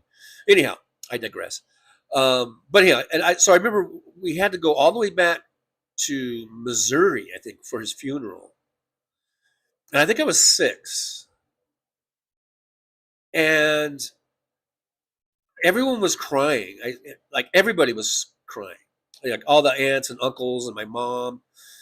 Everyone was sad and crying. And I could not understand why everyone was so sad. Even though I knew we were going to a funeral. I knew that my cousin uncle or whatever had died. And I heard that it was because of this trying to beat the train. But I didn't, the concept of death, even at 6, and I know most people say by 6 they know everything or whatever. But I for some reason, I guess I didn't quite have the concept of what death meant or something. I think I was 6, because I just remember like wondering, like, why is everyone crying so much? And it's, it makes me, as I'm thinking of it, I'm wondering if I was a little psychopath or something. But anyhow, look, I guess the point I was trying to make is that his kids right now are so young that they have absolutely no idea, other than where's daddy, or something. Well, even the 1-year-old isn't at the where's daddy stage. The 1-year-old has probably barely even said a word yet.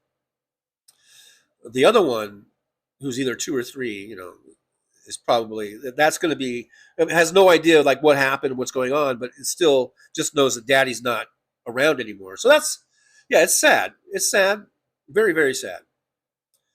But like I said, they might, in the long run, be better off without him because, like the one in one of the videos, the gal says, he said that if my daughters were ever raped, I'd make them have the pregnancy or whatever, that kind of stuff. So, and his whole thing about women submitting to their man, he would go to college campuses and tell the college girls, the college women, that they shouldn't be there to like get a degree so that they can, get a good job and have a good career. They should be there to find a man. That should be the only reason that they're in college, is to find a man to marry and to be submissive to. So, that's the kind of father he was going to be. Although I don't hold out great prospects for this mother. I don't see her going off and marrying some like progressive liberal at this point. It's going to be just another, whoever the stepfather is going to end up being. It's going to be a fucking, Charlie Kirk clone probably.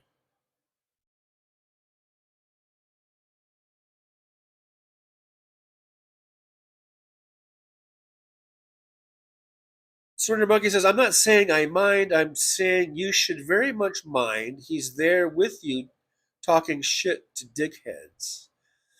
So this is someone in Vegas that you're talking about who does content?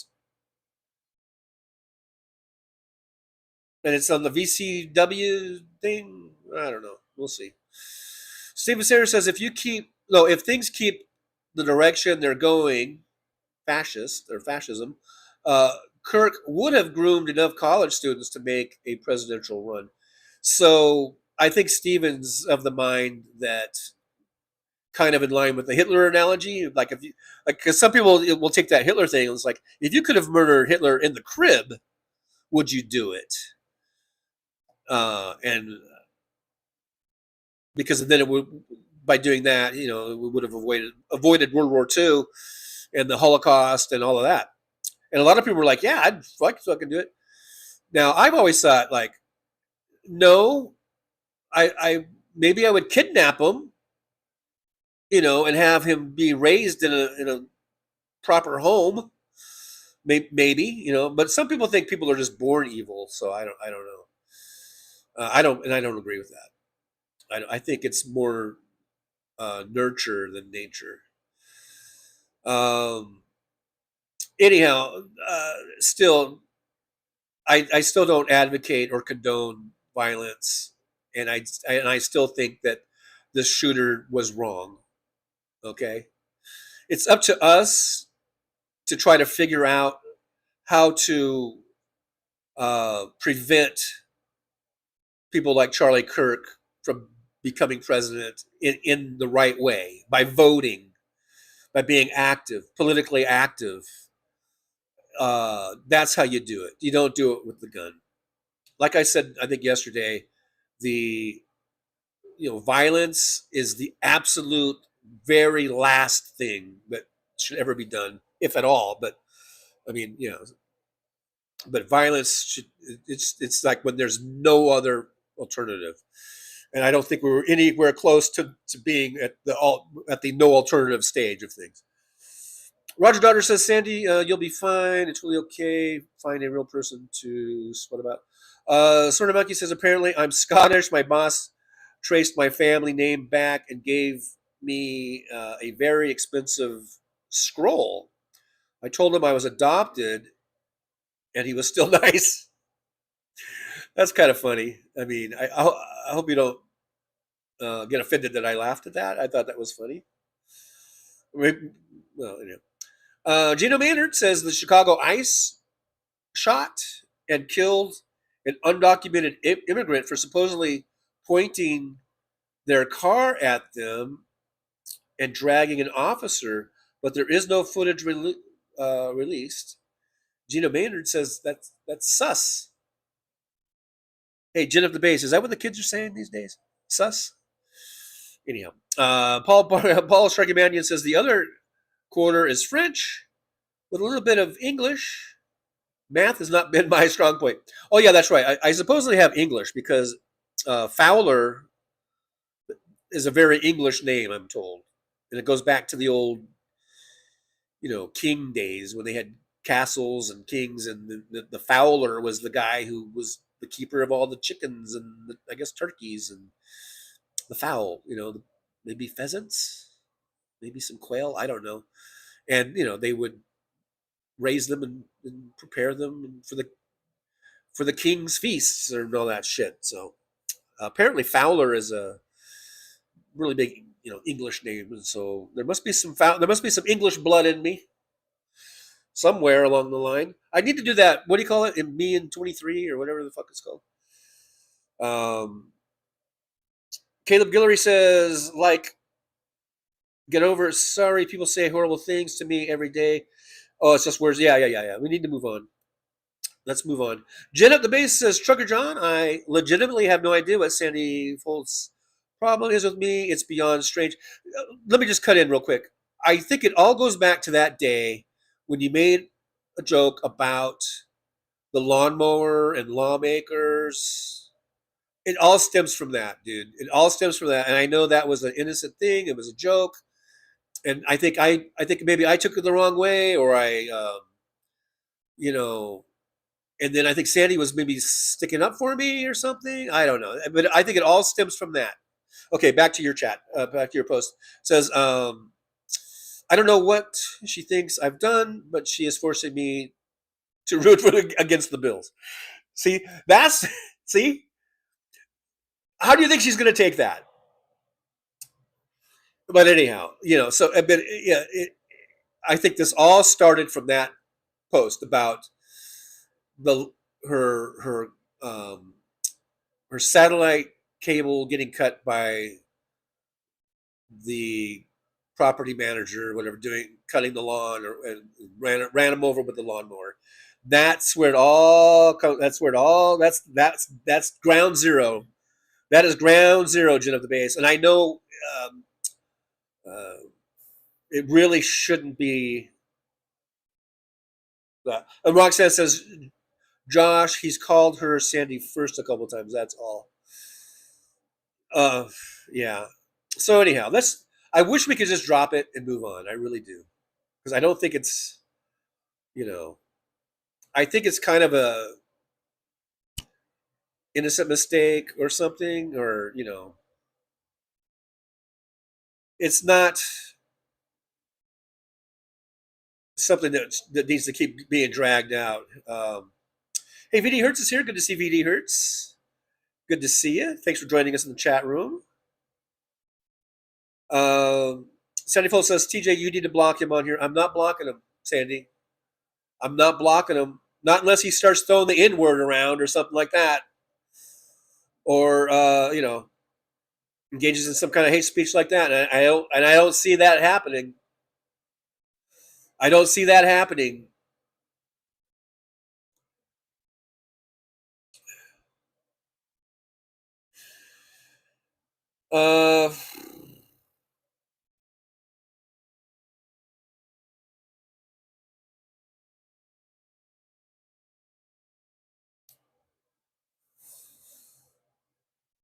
Michael McAndrews, I don't see Sandy. Maybe she blocked you too. I don't know. Who knows? Who knows? Paul Sharkey Mannion says, I'm going out for a few more beers. Fuck the lot of them. Later, Gators. Well, have one for me, and you're probably gone already, Paul, but have a brewski for me. Josh says, people call me Joshy. I don't give a fuck. Laughing out loud. My cool ass grandma called me Joshy.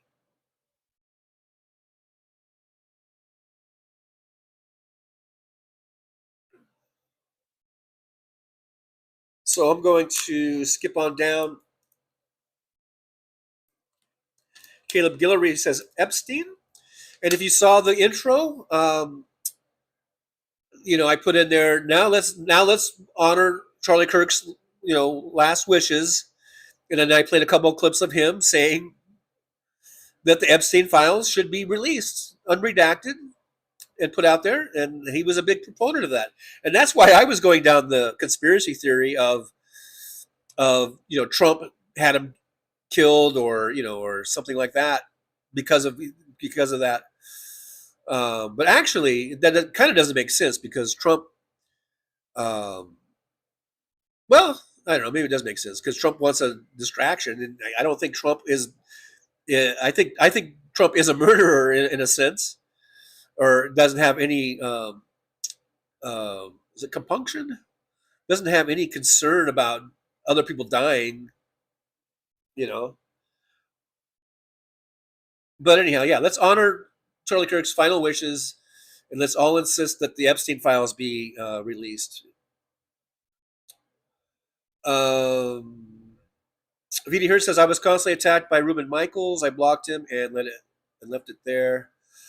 Caleb Guillory says, Kirk shooter is Republican. Right, exactly. I think I already addressed that. I even showed a screenshot of Jake Bro, and the reason I went ahead and posted it, because I think Jake Bro is pretty trustworthy. If you guys are familiar with Jake Bro, he does a lot of stuff about Ukraine and Russia and the war. But he's the one that, if you could see that, I don't know if you could see it, but that was a Jake Bro posting, I think, on Substack.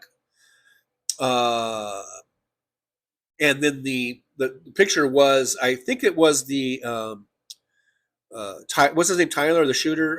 That was his registration card showing that he was a registered Republican. So I have that in the intro. Gender based structure. I don't want to be the subject of the chat. Sorry, gender based. Don't worry about it, dude. Just don't worry about it. You're good. You're good, man.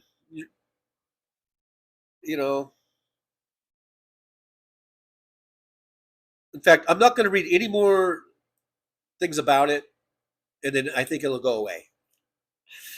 I'm hoping.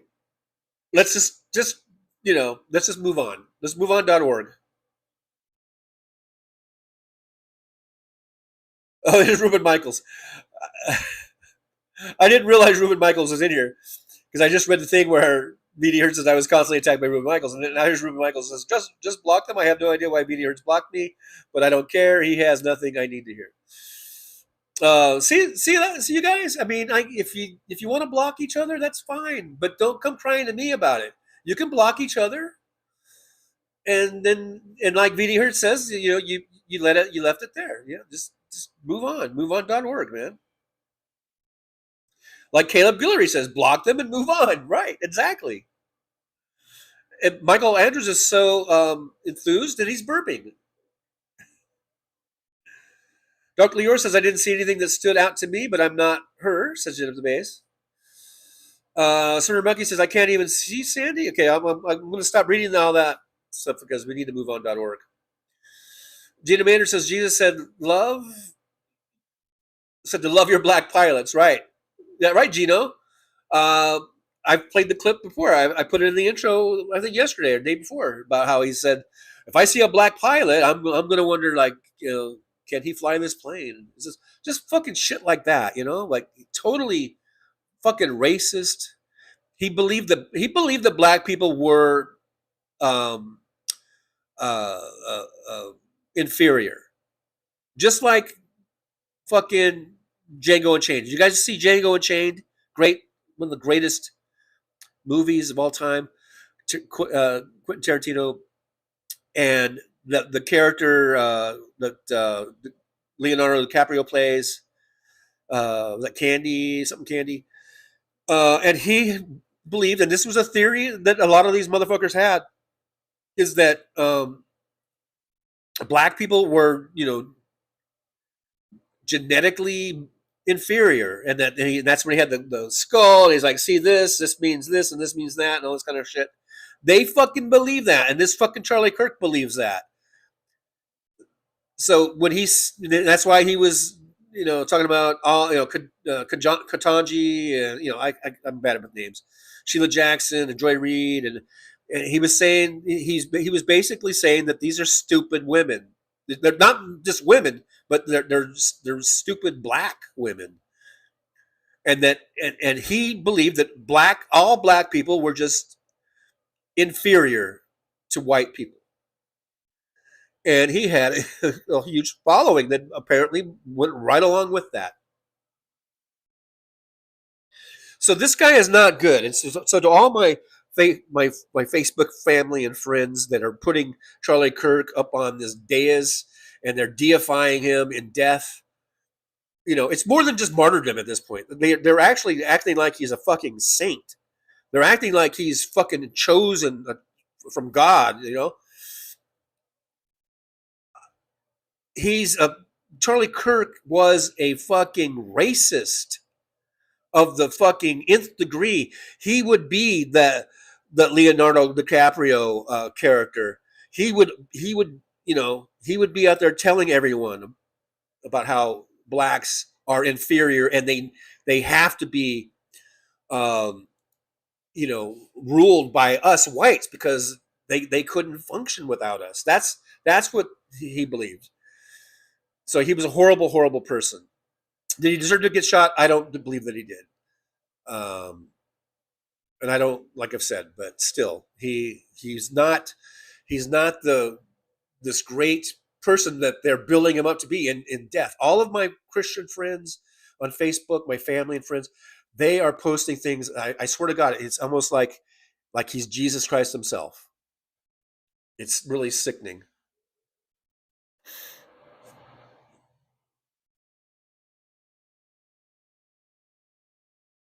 Caleb Guillory, I have a full Bible that's 2 inches corner to corner. Wow. That's a tiny Bible. Was like that big? Or that big?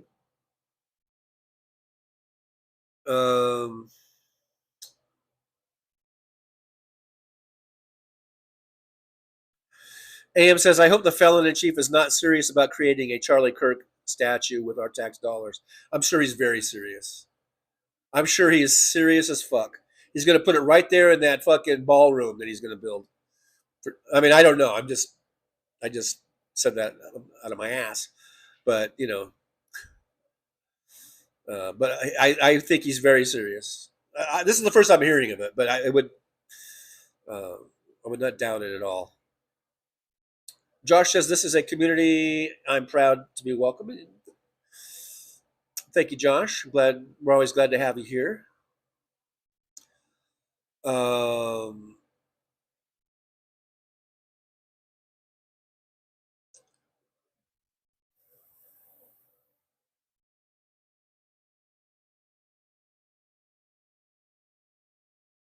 I don't know if someone threatened me. I skipped down. Damon Dog says threatening TJ is not the answer. Or are you saying that I threatened somebody?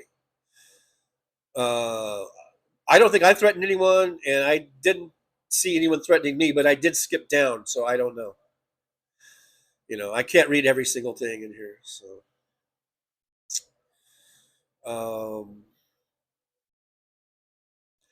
Darkly Yours says that Jesus said, what you do to others, you are doing to me.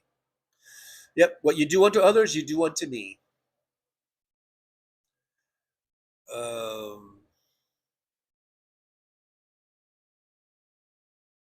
Mr. Spock, kind of mixing universes here with Star Trek and Star Wars. Yes, it's fascinating. Serenity now. Jedi mind trick for the chat. Caleb Guillory, what you do to the least of us, you do to me.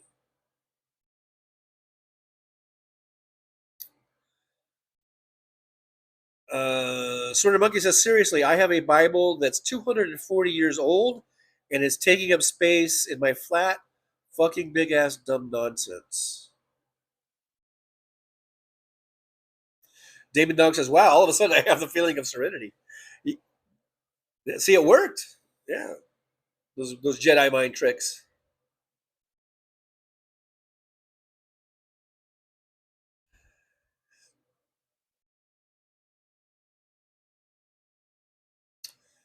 Sandy Foltz says, TJ, did you get the video I had sent of my banana cream pie? I haven't checked my email, so if you sent it, then it's probably sitting in there, but I haven't seen it.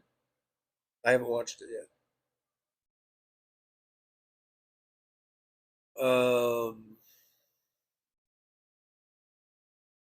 Squirrel Girl's here. Hey, Squirrel Girl. Hello. Good. Thanks for coming on in. I do appreciate you. Squirrel Girl says, hi, chat. Late to the show and lurking. Well, you might not be as late as you think, because I was really late also. But hey, thanks for being here. Thanks for coming on in. And always good to see you in the driver's lounge.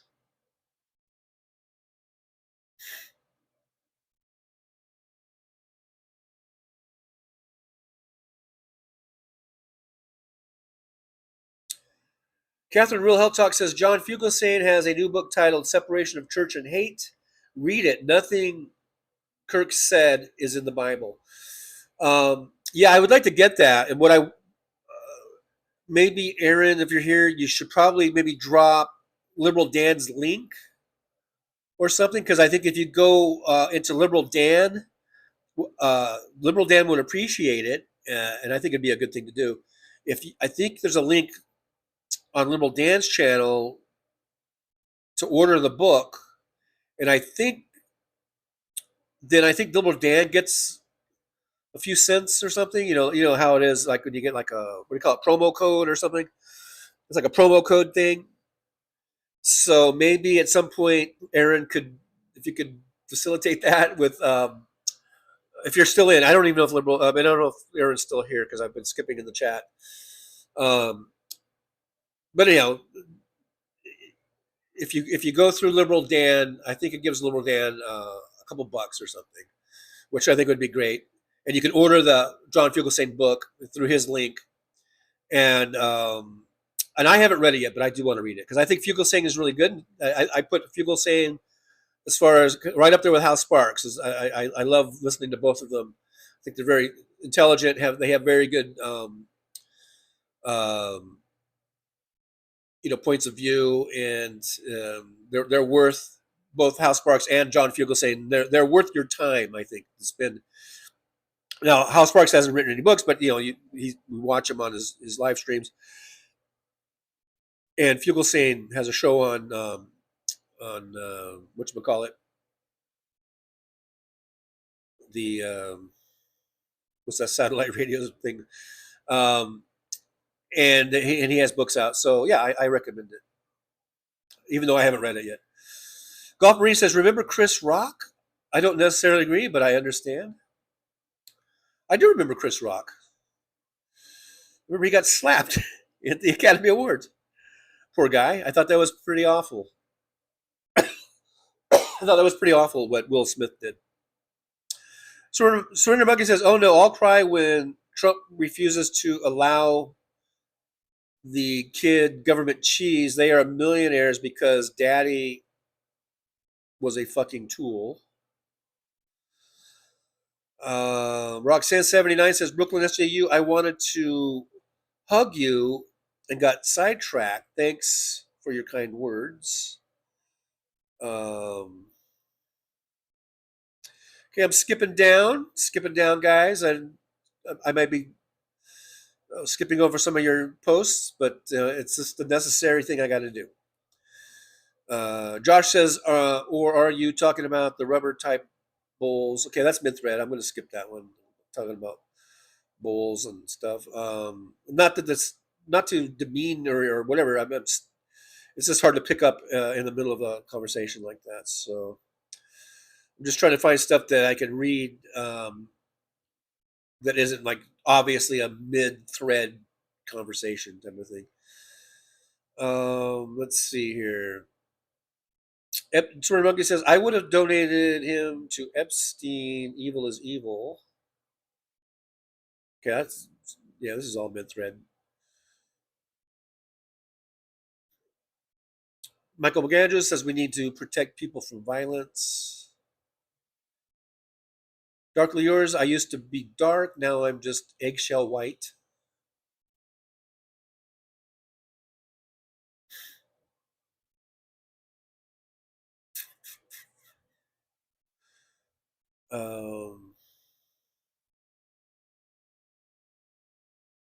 Golf Marine, a fooling piece was a shotgun. Oh, a fouling piece. A fouling piece was a shotgun. Yeah, because go out quail hunting or something, or whatever. Yeah.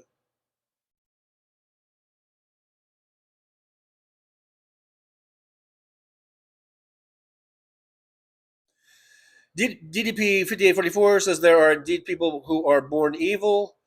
People have an inherent belief in goodness, but not in evil. There are people who are nurtured but still turn out evil.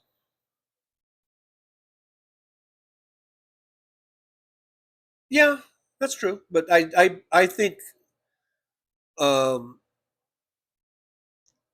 like when people use it's a hypothetical, right? It's a hypothetical. When they say, would you like murder? Would you like strangle Hitler when he was in the crib? Meaning he was a defenseless baby, and you could just strangle him, and then we wouldn't have to worry about the Holocaust. A, we don't know if some other asshole would have done something like that, and B, we don't know what Hitler would have turned out to be if he had been raised differently or something. And I have no idea really about his upbringing. Maybe his parents were great. I don't know. I really don't know. It's all hypothetical. But I think that just about anything you did to change Hitler's life, like before he became an adult or before he was even, a teenager, I think we would have had a completely different outcome. Whether or not he was still going to be evil or not, he just might not have been in the same position to do what he did. In other words, I don't think you had to strangle him as a baby. I think you could have just taken him out of that house and moved him to America or moved him to fucking Sweden or moved him to fucking, I don't know, some other place. And raised him in and hopefully find a decent family. And I think that I don't think he still would have managed to be the fucking, maniac that he was. But it's all hypothetical. It's all conjecture. It's all, so we'll never know. But as far as nurture versus nature, I think there is obviously, I'm not obviously, but I do think, that there is. It's not either or. It's not one or the other. I think there are a mixture. There is a mixture of both nature and nurture. I think there is something to DNA, and even having certain personality traits being handed down through DNA.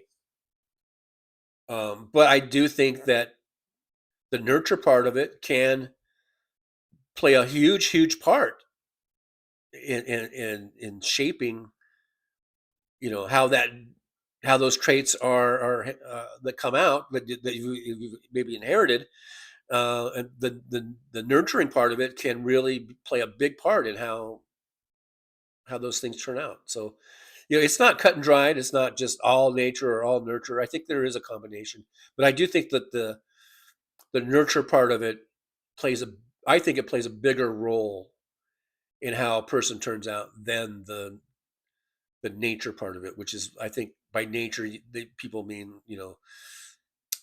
what's handed down through your DNA.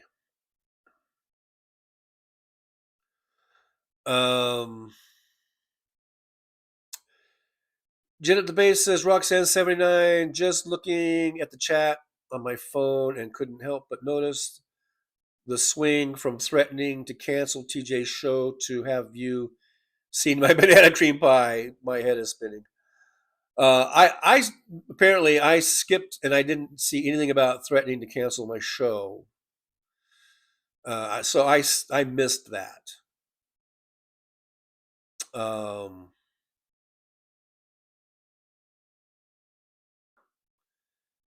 But that's pretty sad. I mean, I've been threatened with that before by other trolls or by trolls and stuff, and so I don't know what they can do. It's not like I'm showing my tits every day, or whatever. So I don't know how you could.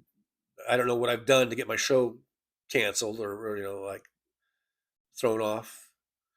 So, I don't know. I'm not too worried about it, but I don't know. I think it's crazy. If you don't like the show, if you don't like it, fucking leave. That's really simple. It's really fucking simple. You don't like this show, you don't like my content, you don't like what I got to say, then there's millions of other fucking shows you can go look at. Well, maybe not millions, but certainly thousands, I guess. So I think that's all I got to say about that. I think. Janae. David Dog Roxanne, I spent years in deep depression. I kind of wish I had it earlier in life, but I'm happy with who I am now. Well, that's good, because really all there is now. The past is gone and the future ain't here yet. So if you're happy now, then that's the main thing, man. That's where you want to be. Congratulations. Robert Carr says, if you're white, you've probably got more English or Dutch in you than anything else. Yeah, I want to do that. What's it called? Something 23 or something, whatever it's called. You guys know what I'm talking about, right? Squirrel Girl says, I don't mean to sound mean, but I had a coworker tell me one day, cry me a river, build a bridge, and get over it. I think of this saying with all the drama. Well, I don't mean to dismiss someone's feelings and just say get over it. I don't mean it like that. But in terms of our chat room, and to continually say that so and so should be blocked, and for something that was really, I think, minute or even non-existent, in my opinion. But like I said, if I don't mean to dismiss someone else's feelings. Okay, and I don't mean that, Squirrel Girl. I'm not saying just get over it. But I'm saying, we need to move on at this point. The one person there, the aggrieved person, they have blocked the other person, so that should be the end of it, right? I mean, you're not seeing that person's posts anymore, so what's the fucking problem? Unless everyone is bothering you, then why are you here? And I'm not saying you, Squirrel Girl, but talking about this aggrieved person. If you don't like it here, then don't be here. And and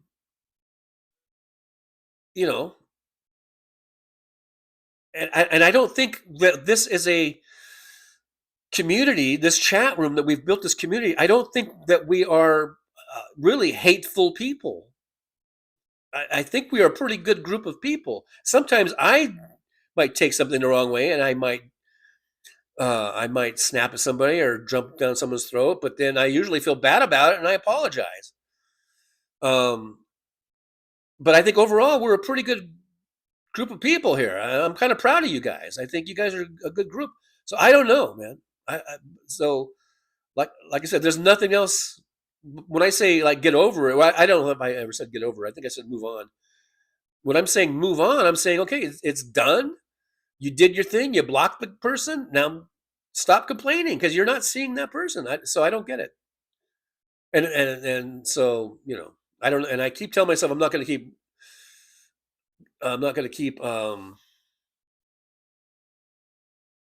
talking about this, and then I keep talking about it. But anyhow, let's move on. I'm not saying get over it. I'm not dismissing anyone's feelings. If anyone feels bullied or hurt, again, I'm sorry if anyone's feeling that way. But you've got really two choices. You can block whoever the person who you find their posts are offensive, or you could just never leave the chat and find another chat room that you like better. Now, I do know that this person, I guess, Sandy likes a lot of the people in here and likes to and has fun, chatting with a lot of the people. But this thing's got to stop, man. I mean, it's being blown out, way out of proportion. Way out of proportion. Like I said, if I had seen, if there's anything that Gin Up the Bass was really out of line about, then I would have told him and we would have taken care of it. But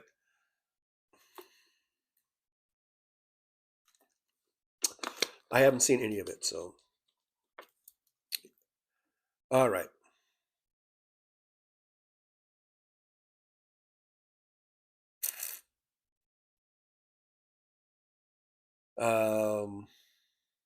In video hertz, I only watch Jake Bro on YouTube. That's where I watch him mainly, but that thing that I posted, I saw it on, I think it was either Substack or Threads, and but yeah, that's I watch Jake Bro on YouTube, the videos and stuff.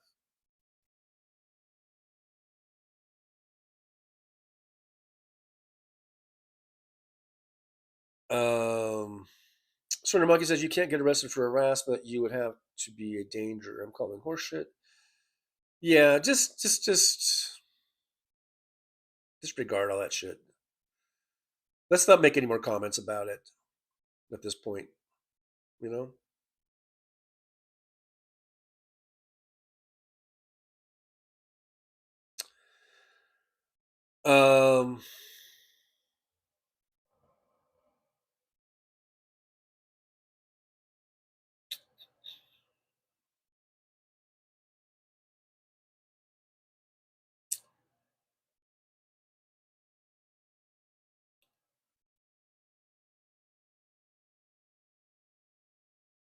Robert Carr says he'll have died thinking, I hope the shooter was white. I don't trust other colors to kill me.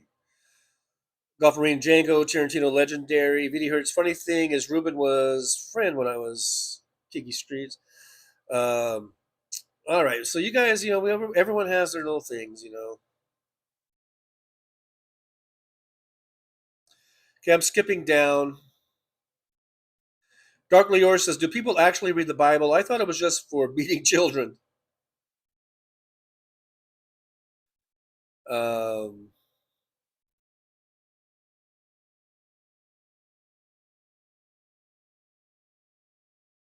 Gino Maynard, Kirk's statue will make a great urinal.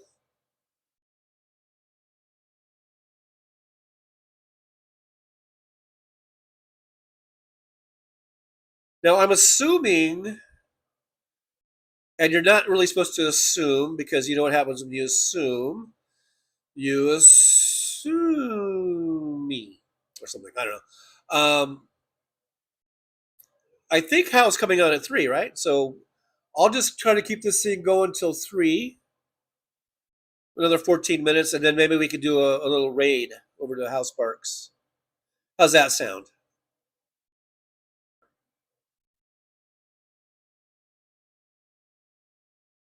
Darkly Yours, you threaten TJ. You threaten the snacks I hide in his beard.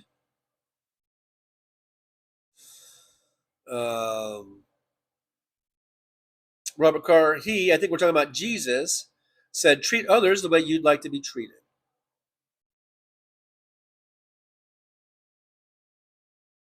But he certainly didn't say, it's okay to hate, gay people. It's okay to hate trans people. It's okay to hate black people. It's okay to hate, Jesus never said it was okay to hate anyone. And yet Charlie Kirk was telling everyone to hate everyone except for, white people, basically.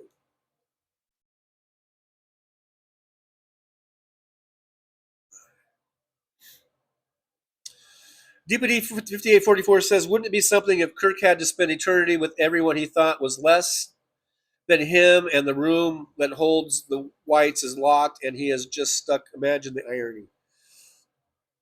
I guess that would be like his hell, his own little hell there.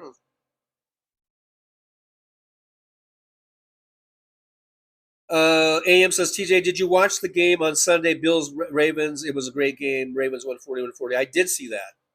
And I did mention it earlier in the week. It was an amazing game. It was amazing. Because the Ravens were looking like they were just pouring it on. And, about halfway through the fourth quarter, it turned around. So, it was amazing.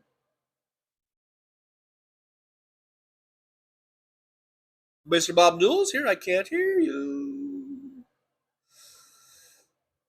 Mr.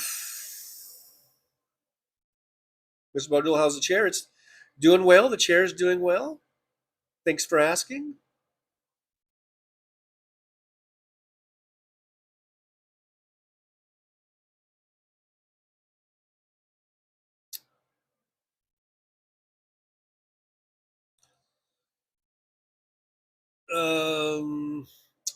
Robert Carr says, given the state of Trump's watches, I'm amazed his Bibles don't say bubble on the cover. The holy bubble.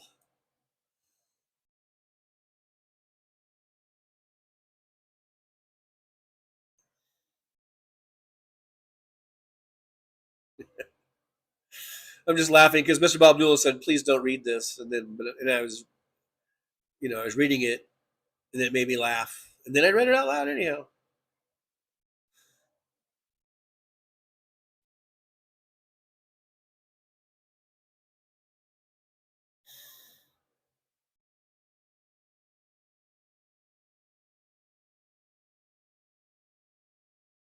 Mr. Bob Newell, is it too soon for Halloween? Yeah, because it's not until October 31st. You got a long way to go.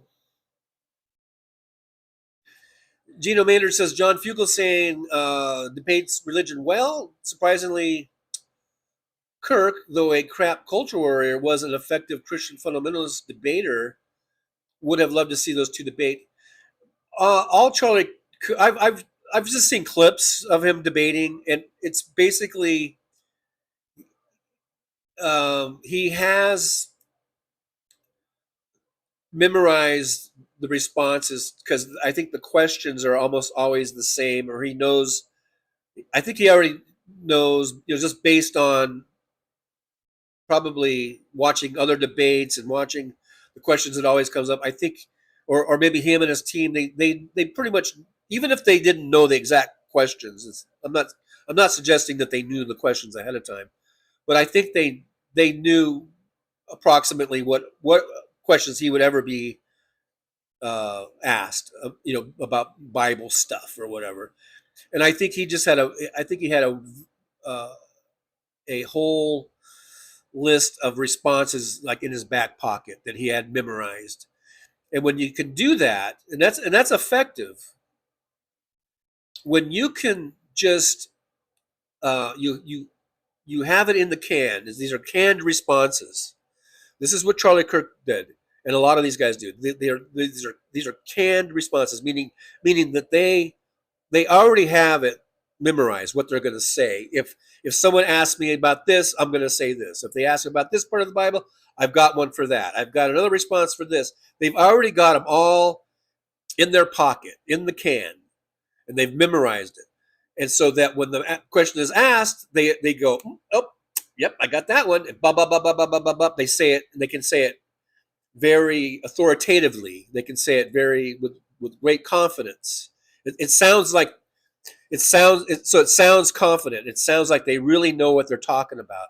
But really all it is I think he just had all of his responses memorized for like every situation, or for maybe, I guess the trick would have been is to try to get him off guard, try to get a question that he hadn't prepared for. And maybe that happened. And I'm just seeing all the clips where he, was able to just, reel off a response, and kind of rapid response. And people take that for being, oh, he's really smart. He really knows what he's talking about. He's really good. And I think if he ever did, like debate someone as smart as John Fugelsang, I think John Fugelsang would have mopped the fucking floor with him. If you want to know the truth.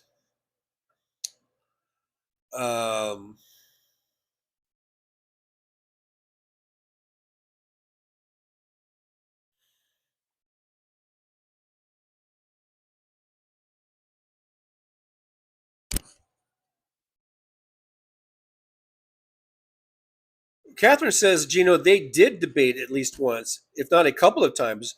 John mopped the floor with them, and great minds think alike, Catherine. I did not read your post, and I said the same thing. John mopped the floor with him. John was great on Stephanie Miller this morning, and I did not listen. I did not watch Stephanie Miller this morning, but I did watch Texas Paul. Mr. Bob Newell, I'm Caucasian, but I identify as egg white.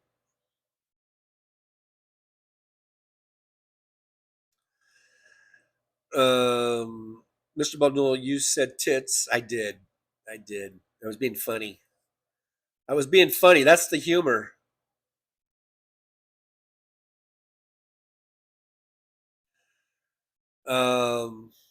Okay, so Aaron, thank you, Aaron. So I'm just now getting to this. Aaron says John Fugel thing. John Fugel saying separation of church and hate on Amazon. This is Liberal Dan's link. Thank you, Aaron. So if you go through that link and you order the book, I think Liberal Dan gets, I don't know. I have no idea. If it's a few cents or if it's a couple bucks, I have no idea. But every little bit helps. And I like Liberal Dan a lot. I think he's got a great show. And I know there's a lot of people in here that are also liberal Danimal. What do we call them? Danimals? And so if you want to help out Liberal Dan a little bit, help support his channel and his show and everything else, you can use that link. It's the https://amzn.to/46xr51c. Just in case there's some other links, that's the one there, because I know I'm really behind in the chat, and this might be so far up that you guys can't scroll back to it. We might have to repost that. In fact, Roger Dodger says nurture over nature almost every time. Yeah, I believe, and I do think the nature part of the DNA part of it is there, but I do believe the nurture part is very fundamental and very influential on, even more so, than the nature part of it. And then there's the things for me. Aaron's got the link for Buy Me a Coffee and then down there, the PayPal, you can do that. We've got memberships starting as low as $1.99 per month. Really cheap stuff. So if you want to be a member, that's great. You can do that. And also liking, subscribing, and sharing is a great way to help support the show. We've already got to 4,030. You guys are doing a great job. Was it just last weekend, right? Wasn't it just last Saturday that we broke 4,000, and I did the whole dandelion thing on Sunday, and now here we are on Friday. We're already at over 4,030. So let's keep up the great work. We want to get to 5,000. So you guys are awesome for doing that. I do appreciate you helping get the show out and helping us grow. And that's what it's all about, folks. Michelle says, Trucker John, you're a decent person. Thank you, Michelle. And I think you guys are all great people, too. So let's not bicker and fight. And if we do have disagreements, let's just agree to disagree and do it civilly, and then, and walk away as friends. Mr. Bob Newell, who wants to block me? Well, probably everybody. If I'm being honest.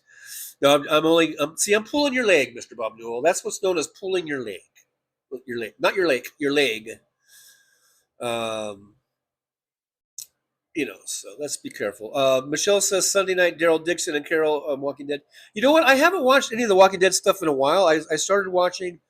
They did all the spinoffs, and I was watching those. I feel like I haven't watched any of those in probably over a year now, maybe a year and a half, maybe 2 years. I don't know.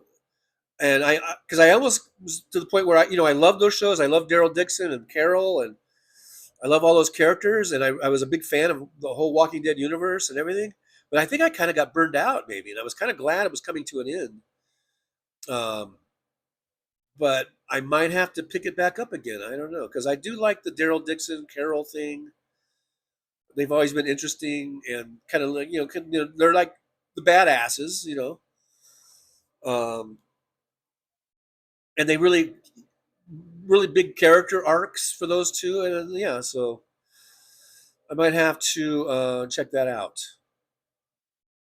Damon Dog says, I love Carol on The Walking Dead. I also love Michonne and her samurai sword. Yeah, that was cool, the whole samurai thing.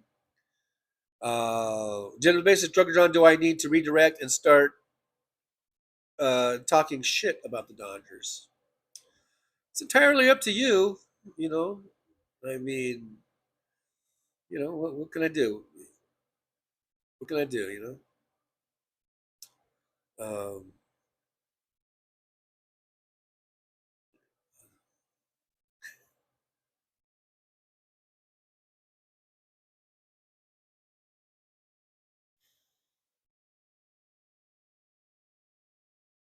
I'm just sort of seeing what I can read that makes sense, because a lot of times if I'm mid-thread, it kind of doesn't make sense if I read it.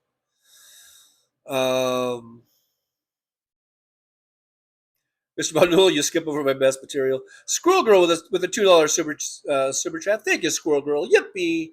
There's your yippee for you. It says be happy. I'll give you a thumbs up and a heart. So thank you so much, Squirrel Girl. I do appreciate the thumbs up, and I appreciate the $2 super chat. Help the show here. Help us out, and I appreciate your help. But like I said, anything people can do, liking, subscribing, and sharing, all that free stuff is important too.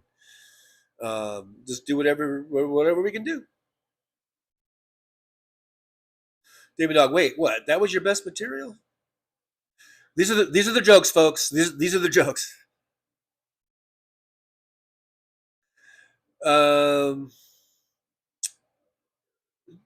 General Base, Trigger John, no assuming it makes an ass out of you and Ming. Oh yeah, well, we don't want to bring Ming into it. What did Ming ever do? You know, that's why. Yeah, we don't want to assume, because poor old Ming will get dragged into this. And what did Ming ever do to you? Okay, I do see that it's 3:00. Michelle says yes. Hal is cool. Is Hal coming on? Let me go to my TV here. I've got. Oh yeah.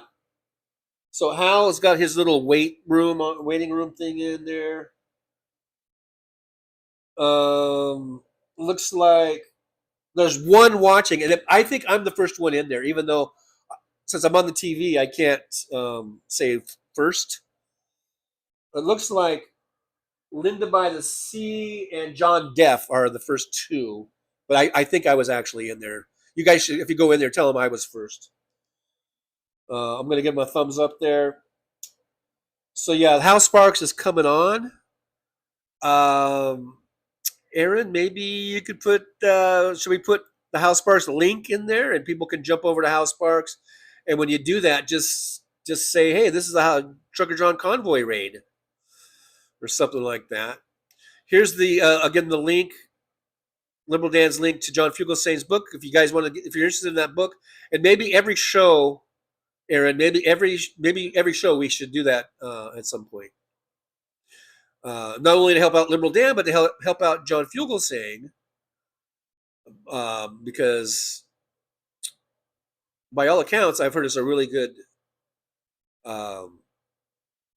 book. David Dog says, I've been dropping your channel, TJ. I don't know what that means, you're dropping my channel. What does dropping my channel mean? Roger Dodger, what are you going to eat at 5K? I don't know. We had some things, and I kind of backed out of it. And so once we start getting up around, I don't know, 47 or 4,800 or whatever, then maybe we'll have a discussion. Steven Sayre says, Trucker John, you have over 4,000 friends, and that's pretty cool. Michelle, I missed the dandelion. Glad it didn't hurt you.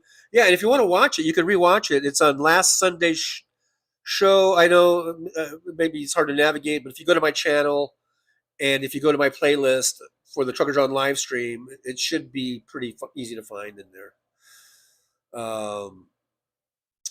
Catherine Rojo Talk says, tits is not a bad word. Haha. Aha. Hey, hey. They're coming to take me away. Haha. Sir Monkey says he's so nice he didn't even report the noise. So I'm mid-thread. I don't know what that was about. Apparently some noise complaint. Kevin Real Hell Talk says boobies is funnier. Shake your boobies, everybody. Remember Randy Rhoads would play that song? Everybody, bounce your boobies. Bounce your boobies and your boobies and bounce them and twirl them. There's the link for Hal. Thank you, Aaron. So I guess whoever wants to go over there, maybe give me a Trucker John raid, convoy raid. There's Damon Dog. Is that what, maybe that's what dropping means? Like you drop my name. Your name dropping. Is that what it is? Name dropping? I hope it's a good thing. Yeah, there's the convoy raid. Everyone's talking all about it. Right now, Hal's not on. It still has his little waiting thing. The wait. I don't even know what you call it. And that's it. I guess I finally got to the end of the chat. So thank you guys so much for being here. Let's all be good to one another. You know, let's stop with the nonsense bickering. Life is too short. You never know when some asshole is going to shoot you. You know. Oh, I shouldn't even say that. But let's just be cool. Let's be cool. And I'll see you guys again tomorrow, right after Hal Sparks. It'll be about 11 a.m. On Saturday. That's the Saturday show. It'll be the Hal Sparks after show hangout tomorrow at 11 a.m. right here on the Trucker John channel, right here where you guys are right now. It's going to be here again tomorrow at 11 a.m. And we'll talk some more. Okay, guys, that's it. It's 3 o'clock. Hal's coming on, so I'll see you over there in the Hal Sparks chat room. Just trying to think of anything anything I missed. I think I got everything. I think we got, the Fugle Saying thing and the Lumberdan thing and the Dandelion thing and let's get the 5,000 subscribers thing. I think we got it all. The only thing we haven't done, well, there's a couple things.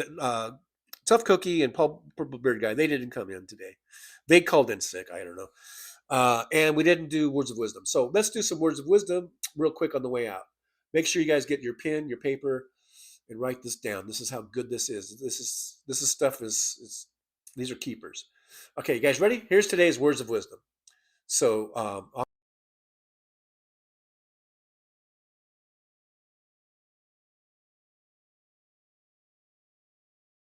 well, it's time to say goodbye.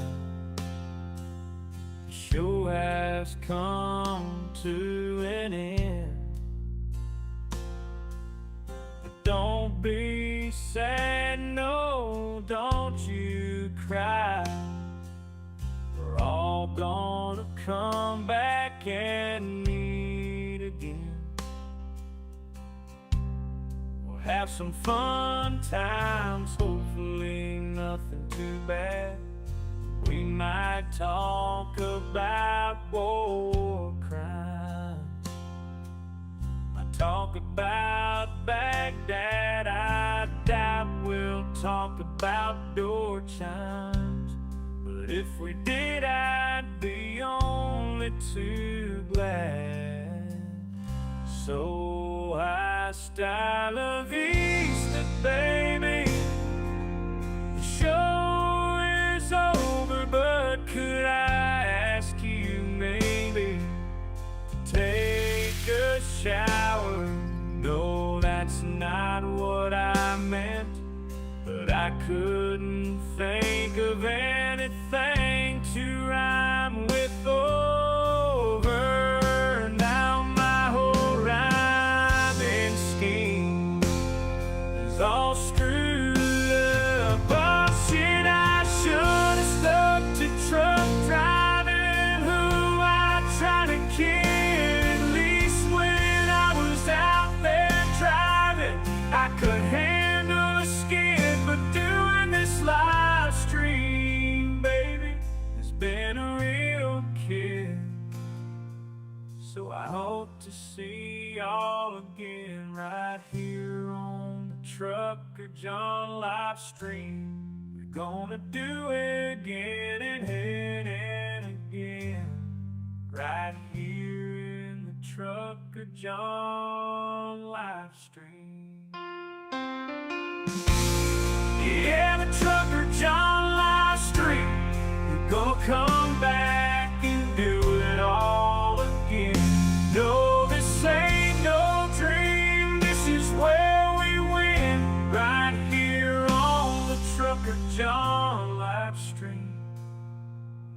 it's time to say goodbye. The show is coming in. But don't be sad, no, don't you cry. We're all gonna come back and meet again. Rolling down the highway in my rusty old rig. I'm a retired trucker, but my spirit's still big. Living in Vegas, where the lights never sleep. Broadcasting my thoughts for the world to keep. From politics to pop culture, I've got it all. Sharing my views, no matter how big or small. Talking about food and movies and bugs, shining a light on all the social issues. No shows, I've driven through the desert, seen the city so bright. But now I'm living in a different kind of fight. From my apartment in Las Vegas, I hold the key, exploring the world through my live stream for free.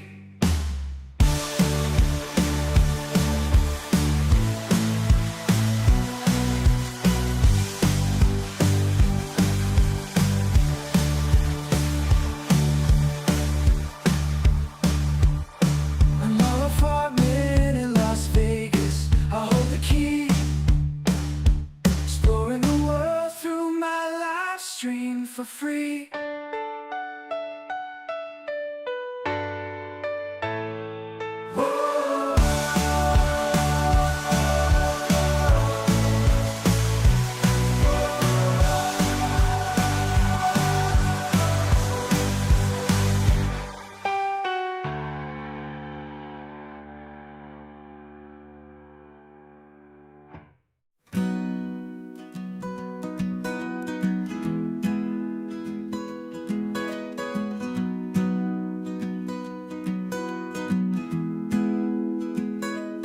So you want to take a trip down Paradise Road, but it ain't that pretty, it ain't paved with gold. Everybody's got the dirty little secrets, everybody's got some things unknown. But if you ain't real careful, baby, it'll cut you down to the bone.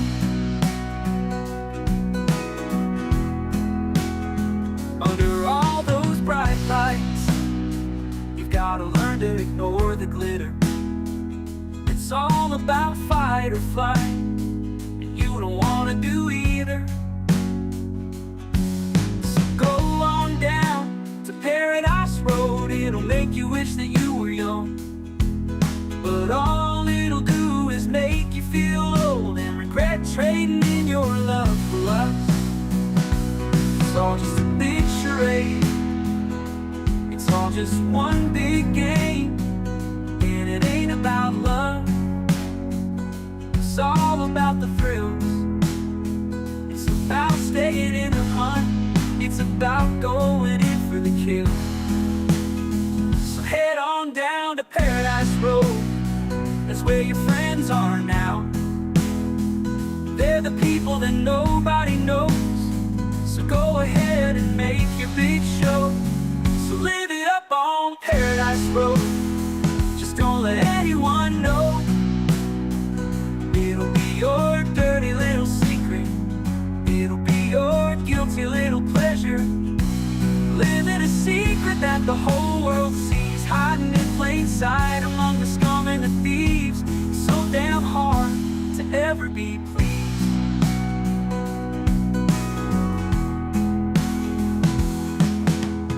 Everyone wants to live the good life, everybody wants a piece of paradise. But where would you run? Where would you hide? What would you do to buy a little more time?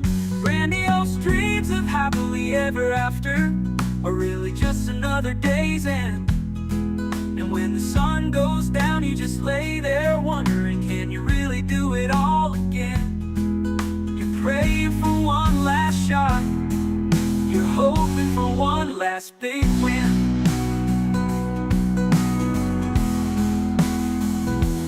Paradise Road is calling, so you better hurry along. Paradise Road is calling, so you better hurry along.